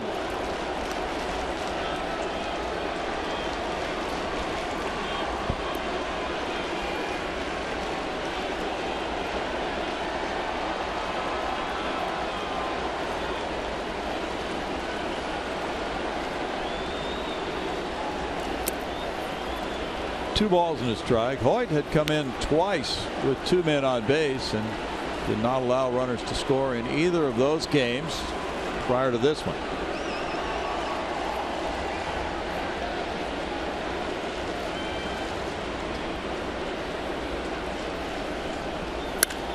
Ground ball, and it's backhanded. There's Carlos Correa with a strong throw for out number 3. The Blue Jays rally with 3 runs on 3 hits. Russell Martin goes deep to give them a 4-2 lead through 6.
taking the 4-2 lead over the Astros in the 6th there. And it's time to announce the winner of our Chevy Stroh poll. We want to thank everyone who voted, got on Twitter at RootSportsSW and voted. We had over 500 votes today. Wow, we have a tie. What should Major League Baseball do with the DH? Add it to the National League and leave it as it is, was the tie. We couldn't get one more vote? Gosh, yelling at the fans now. All right, guys, it's up to you. Okay, we'll work on that. Thanks, Julia. A.J. Reed leads it off here in the 7th inning. Now 4-2 Toronto. Sanchez throwing ball 1. Reed doubled off the center field wall in the 2nd. Flied to left in the 4th. He saw only 2 pitches in those 2 at bats. Now it's 1-1 to A.J. Well, Sanchez now got the backing as he goes for win number 12 of the year with a homer from his battery mate. 1-2. He turned around his game after trailing 2-0 after the first 4 batters. 2 balls, 2 strikes. Now the Astros have a chance to get in front of this young right-hander. Still short of 90 pitches. He only threw about 100 innings last year. 130 innings in 2014. And just over the 150 mark for this season. So he may be coming out of his starts earlier, again, just to try to preserve the wear and tear on Sanchez.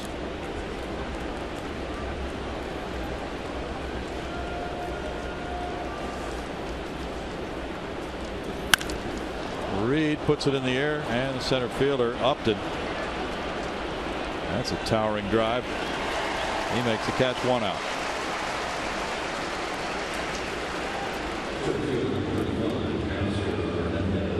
Sanchez has been above 100 pitches several times. 106 is his high for a game this year.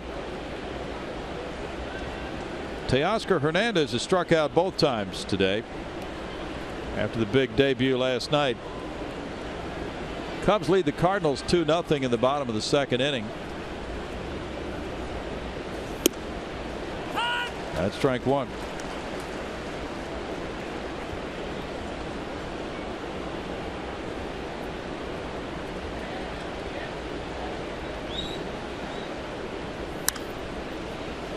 Foul ball, and it's 0-2 with Tony Kemp on deck. And the bullpen is busy. Yandel Gustave.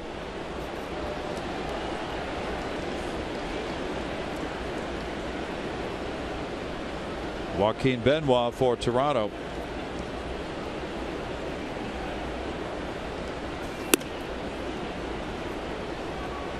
One and 2.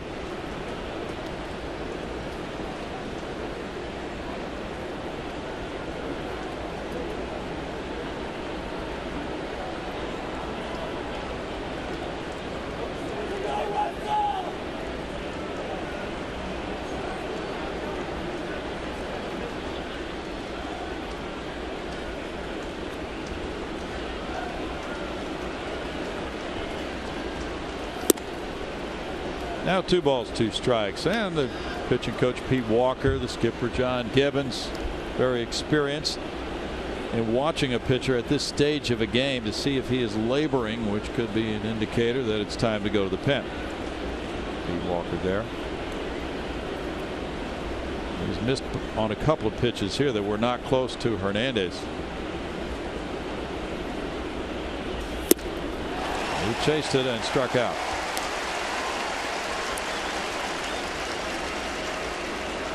That's number 6 for Sanchez.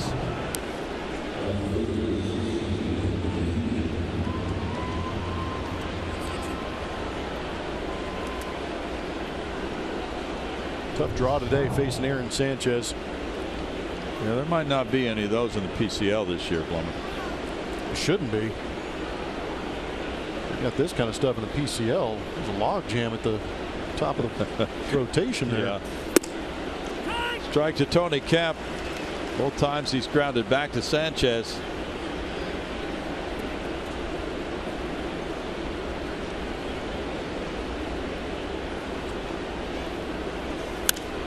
Tony pops it up. Tulowitzki back. 7 innings in the books for Sanchez. And the Blue Jays lead it 4-2.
And may not be reproduced or retransmitted in any form, and the accounts and descriptions of this game may not be disseminated without the express written consent of Houston Astros, LLC.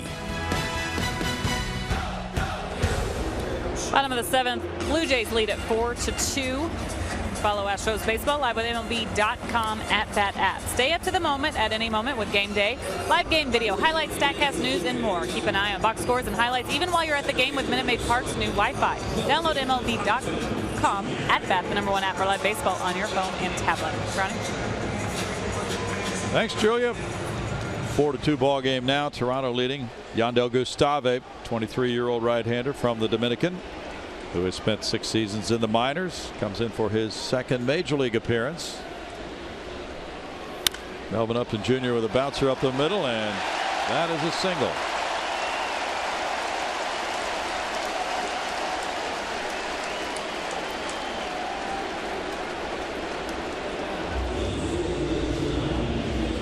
Aggressive AB by Melvin Upton, getting that first pitch fastball. Return to sender. That's 7 hits for Toronto. Upton might be looking to run. He's 3 for 3 in steals since joining the Blue Jays. Siciliani is 0 for 2. Infield shifts around, playing him to pull. Gustave makes a throw to first. Gustave in game 1 of the doubleheader Thursday against the Twins made his debut, giving up 2 hits and 1 run in 1 inning. Brian Dozier had an RBI double off him. He was 2-2 at Fresno with a 3.71 ERA and 3 saves there in 41 games. Gustave, like Teoscar Hernandez, was added to the Astros 40-man roster, but he was added last offseason. Hernandez was not. Originally, he signed as a 17-year-old free agent from the Dominican in 2010.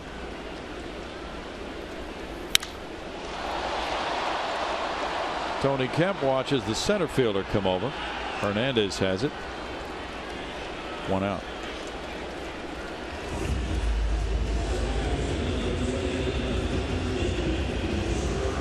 Now Teoscar was available in the Rule 5 draft to any other organization, and they all passed on him. The Astros very happy they did. So then they were able to add him to that roster when he arrived in the big leagues. Now he's protected. Devin Travis is 0 for 3. That's ball 1 to Travis. The Nationals now have released their former closer, Jonathan Papelbon.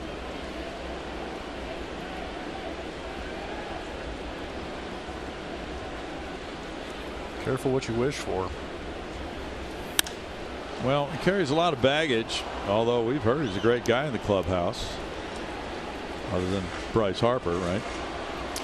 I don't know. I haven't got much feedback on him, to be honest with you, for me. But on the exterior, I'd have to question that a little bit. Yeah, and he's throwing what, 90, 91 now. They've got him if they execute. Reed with the throw. There's the tag. Out. Caught stealing. Upton took off early, and it goes 1-6-3 on out number 2.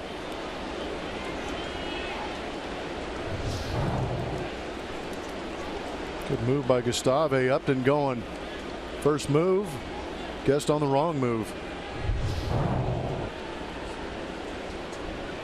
Reed did well.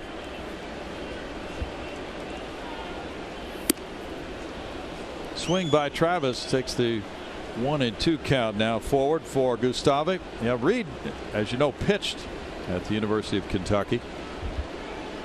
So he bent at the knees, got down low to receive that throw, which wasn't entirely accurate, and then he zipped the throw over to shortstop Correa. Springer in right. In the 7th, no runs, 1 hit, nobody left. 4-2 after 7, Toronto.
Astros as we go into the top of the 8th. The Academy Sports and Outdoors and the Houston Astros are hitting home runs for Houston, benefiting Houston Children's Charity. Home runs as a second baseman since 1974.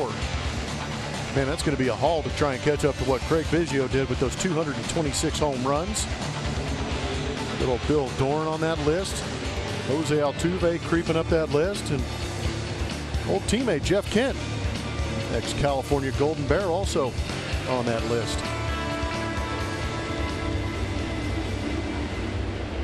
Jason Grilli comes out of the Toronto bullpen in 40 2/3 innings. He's 4-3, 12 holds, a 3.32 ERA for Grilli.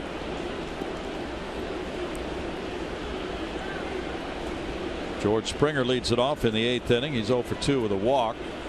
Grilli, 39 years old. He was traded from Atlanta to Toronto in May. He delivers strike 1 at 93 to Springer. Aaron Sanchez in 7 innings allowed 5 hits, 2 runs, walking 3, fanning 6. He's in line for win number 12 of the year against 2 losses. Grilli has struck out at least 1 batter in 21 of his last 23 games. 33 strikeouts in 23 innings. That's way up. 1-1. And over the year, right-handed hitters have struck out 35 times in 96 plate appearances against Grilli. Grilli was a first-round pick in '97 by the Giants. He was the 4th player drafted that year. Breaking pitch. Springer held his swing. Last Diaz with a call, and it's 2-1.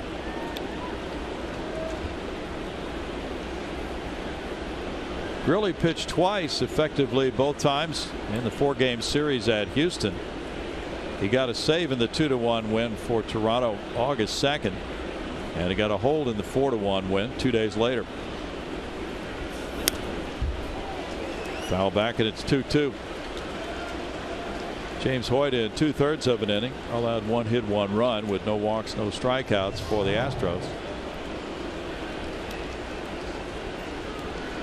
George is trying to hit that off the scoreboard.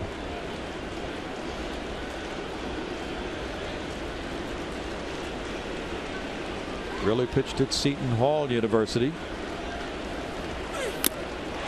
Foul tip, strikeout.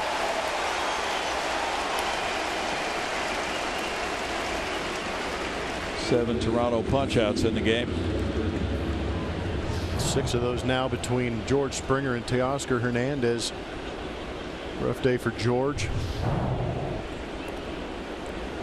Alex Bregman singled in the 2-run Houston first. He's 1 for 3.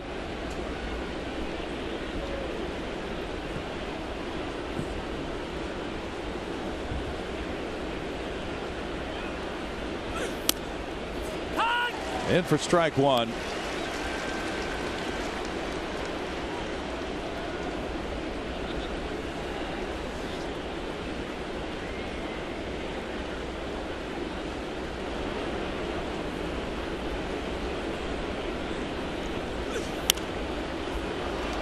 Popped up. This will be back out of play.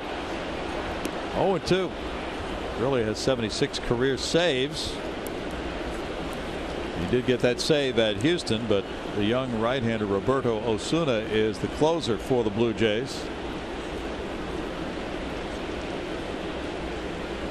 Jose Altuve is on deck for Houston.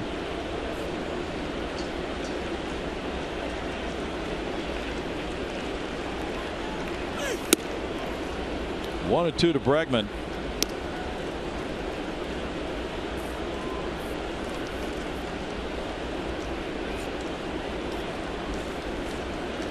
Grilli's father, Steve Grilli, pitched for Detroit from '75 through '77, and then Jason himself joined Detroit in '05. Bregman is called by the home plate umpire Doug Eddings for a swing. 2 outs.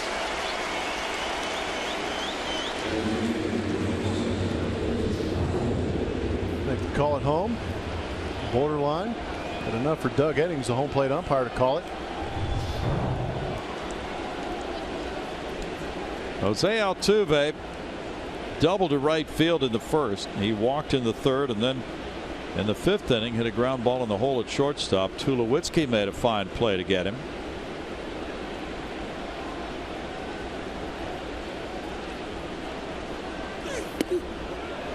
That's ball 1.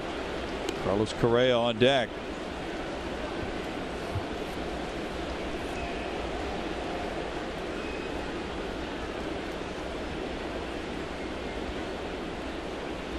Grilli's only allowed a couple of homers to right-handed batters this year.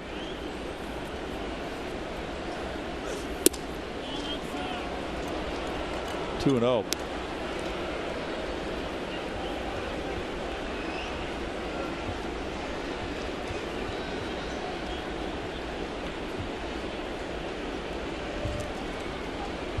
Blue Jays relievers have a 3.99 earned run average. That's only 10th in the American League. 3-0 to Altuve now.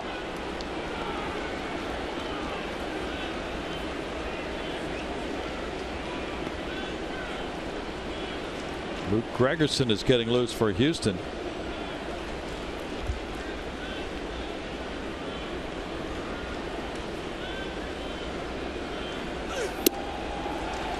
(3-1) to Altuve.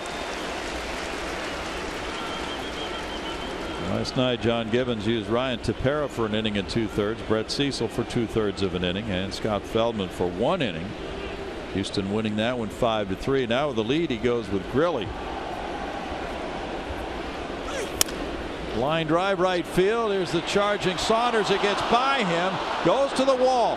Altuve will get to third base. Saunders tried for a great catch, and it really backfired on him. Altuve to third with 2 outs in the inning. Another hit for Altuve, his second of this game.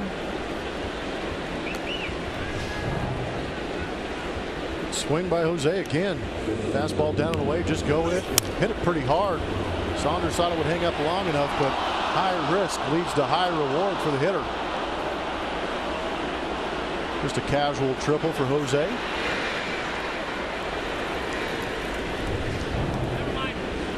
That's his 4th triple of the year. Hit number 6 for Houston. Altuve with a double and a triple to go with a walk in this game. And it's Carlos Correa. He had the 2-run double to right in the first. He's 1 for 2 with a walk. 3 more hits for 1,000. Strike on the sharp breaking ball. Good time to tell everybody to tune in. Maybe he does it tomorrow, or maybe he saves it for home. That would be Tuesday night against St. Louis. If not, then maybe Wednesday afternoon at 1:10 against the Cardinals. It's only a 2-game homestand.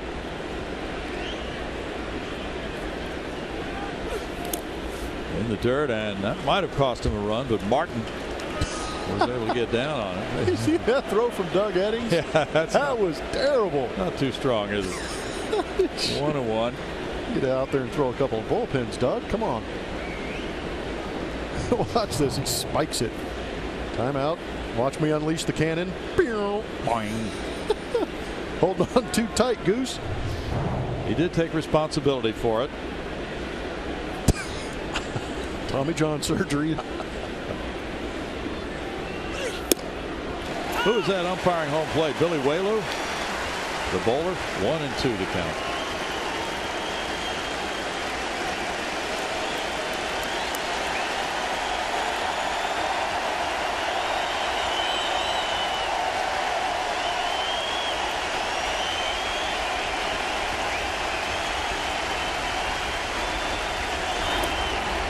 Correa takes, and it's 2-2 to Carlos.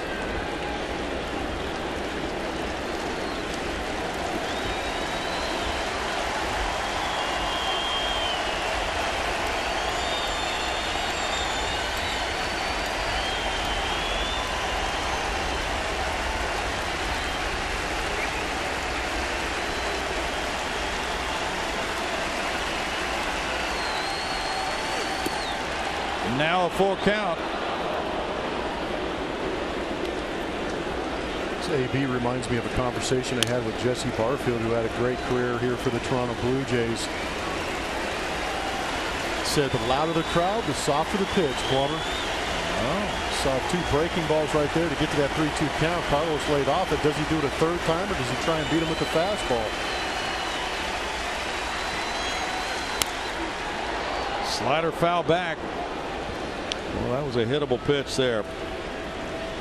And that was that soft breaking ball, but Carlos picked it up good just off the end of the bat.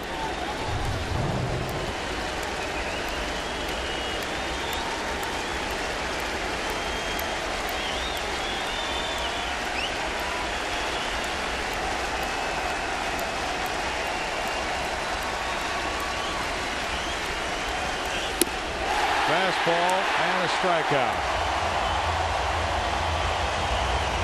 No runs, 1 hit, 1 man left.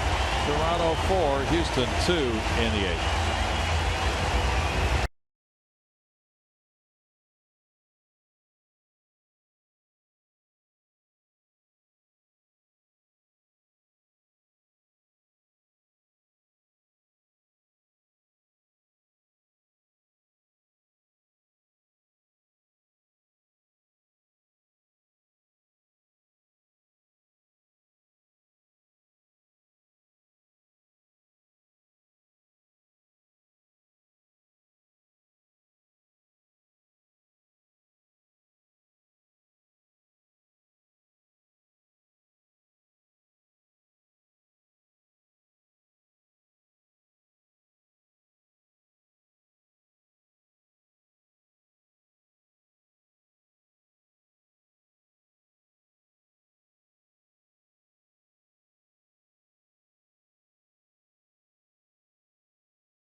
On Root Sports is presented by Southwest Airlines. Transparency, low fares, nothing to hide. By Brake Check, every fourth oil change free, even on synthetic. And by Lexus, the new 2016 Lexus ES and ES Hybrid. It's next level luxury. At the Rogers Center, it's 4-2 Blue Jays. Josh Donaldson, the batter. There's strike one. Yandel Gustave pitching to Donaldson, who homered in the first. He's 1 for 3.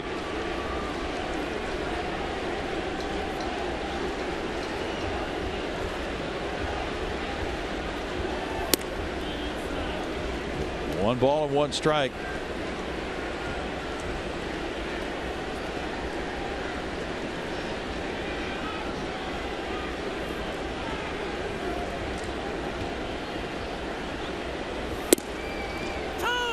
It's 1-2. Gustave hits the corner at 98 miles per hour. We've been hearing about this arm all year. Keeps doing that, you're going to hear about it some more.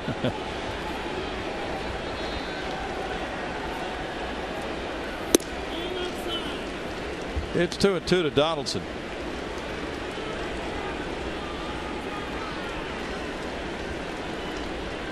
The Astros have Gonzalez, Gaddis, and Reed due up in the ninth. Broken bat. Bregman. And the barrel went flying. It's out number one. Man, that barrel crushed somebody down there. Wow. That is not good. Looks to be that everybody is okay.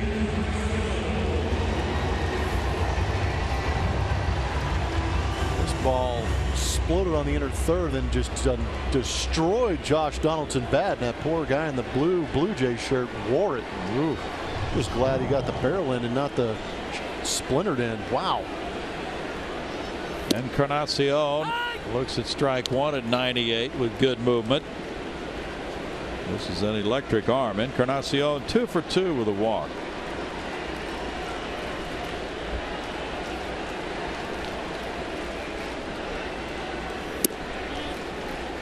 One and one. Gustave, after signing with the Astros in 2010, was a Rule 5 pick by Boston in December of 2014. Then he was traded to Kansas City a few days later.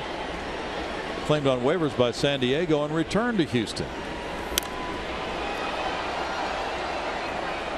1-2. So after his 7th year of minor league seasoning, he is here. Last year he was an all-star at Corpus Christi with a 2.15 ERA, striking out 49 in 58 innings, but he walked 25.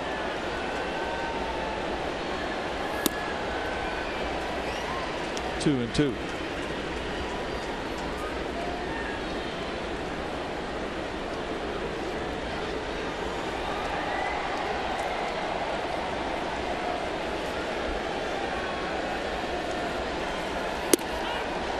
Strike three, call. That's 2 outs. Encarnacion not pleased with Doug Eddings. Either that or he's telling Doug Eddings there's no way I can hit that pitch, because that was a filthy slider on the outside corner, perfectly placed by Gustave. Ooh. Doesn't get much better than that. Great pitch. Yep.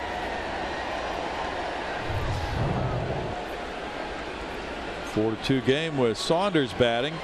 He bunted, and that set the table for a Russell Martin 3-run homer in the 6th.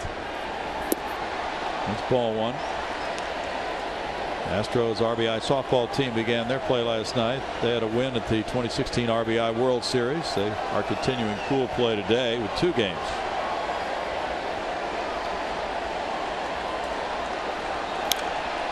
Foul back. It's 1-1. Tomorrow it's Mike Fiers and Marcus Stroman. 11:30 for the pregame show tomorrow.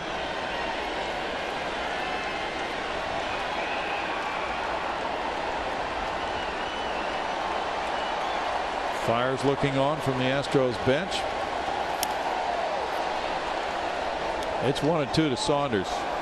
Boy, he's sitting on 98. Some easy cheese. This is his second inning in relief. Slider strikes out Saunders. 1-2-3 in the 8th inning for Gustave. The Astros come up in the 9th. 4-2 Toronto.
Game. Here's Miller time, brought to you by Miller Lite. The Astros led 2-1.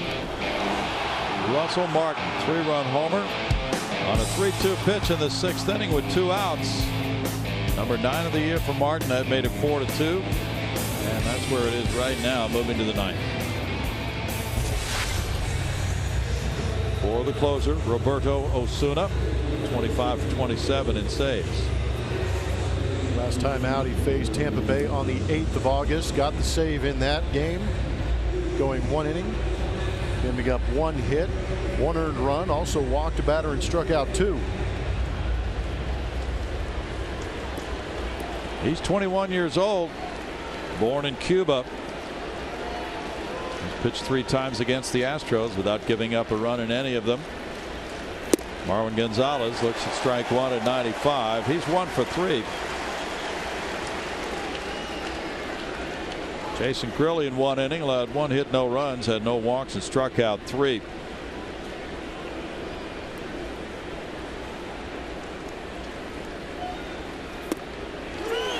Oh, 2 for Osuna with Gaddis and Reed to follow. Oh, goodness, gonna need a bigger bat. First pitch well off the plate. Second one just a little bit further. It's tough to defend.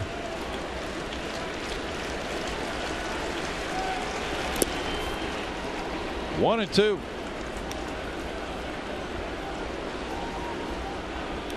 Osuna's giving up just 1 earned run over his last 15 and 2/3 innings coming into this. And his save opportunities, his ERA is 0.67.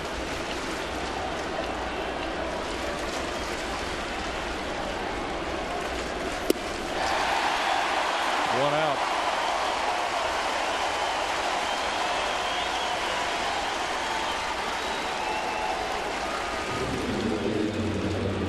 If Osuna gets a save today, and here's the first out, that's wicked.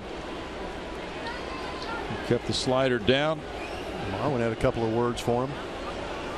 Threw him out. That was a pretty healthy toss, Doug. Well, as you pointed out, those first 2 pitches made it tough for Marwin. Now A.J. Hinch coming out, talks with Doug Eddings about it.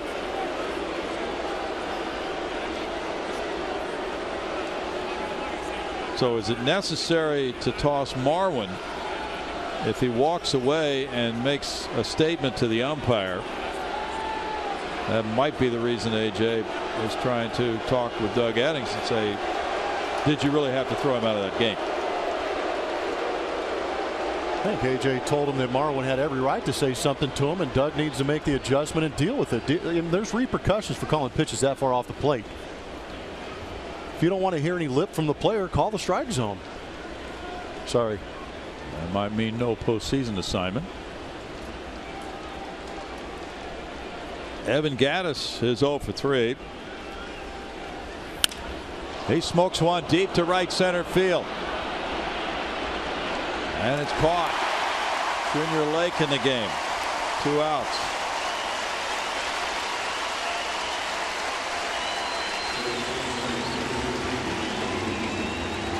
Osuna can tie a major league record with a save today for the most saves before a player's 22nd birthday. A.J. Reed 1 for 3.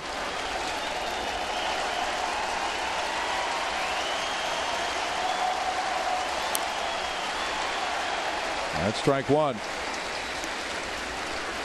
The Blue Jays are shooting for their 66th win, trying to get back into first place. They started the day a half game behind front-running Baltimore.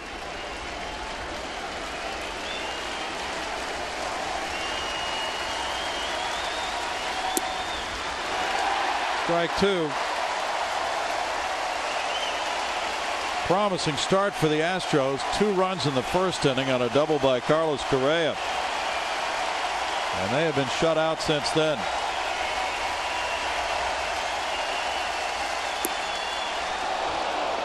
It's 1-2 for Osuna. He was 20 for 23 last year in saves. Wow, that's a pretty good cluster of pitches right there. The Astros have had 4 straight games in double figures in hits. Reed with a drive to left center field. Outfielders scurrying back for this one. And there's a leaping try, but unable to hold it. Siciliani, and Reed is into second with a long double. His second of the game. Great try by Siciliani. Up against the wall. Gave it a good run, but we've seen A.J. Reed driving some balls to the warning track off the wall. He's got that double at his first debut off Aaron Sanchez in a similar spot high off that wall. Good effort by Siciliani, but kind of pinned it against that wall. You can see the glove turn when he goes up. Kind of tough to catch it with the back of your glove, but a valiant effort. Some late life. Potential tying run at the plate. Teoscar Hernandez, who homered last night in his major league debut. He has 3 strikeouts in this game. Tony Kemp is on deck. He fouls that one for strike one.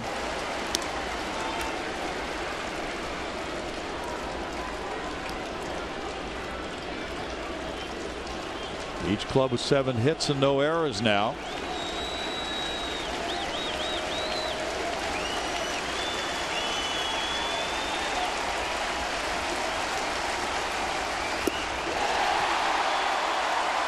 Oh, and 2.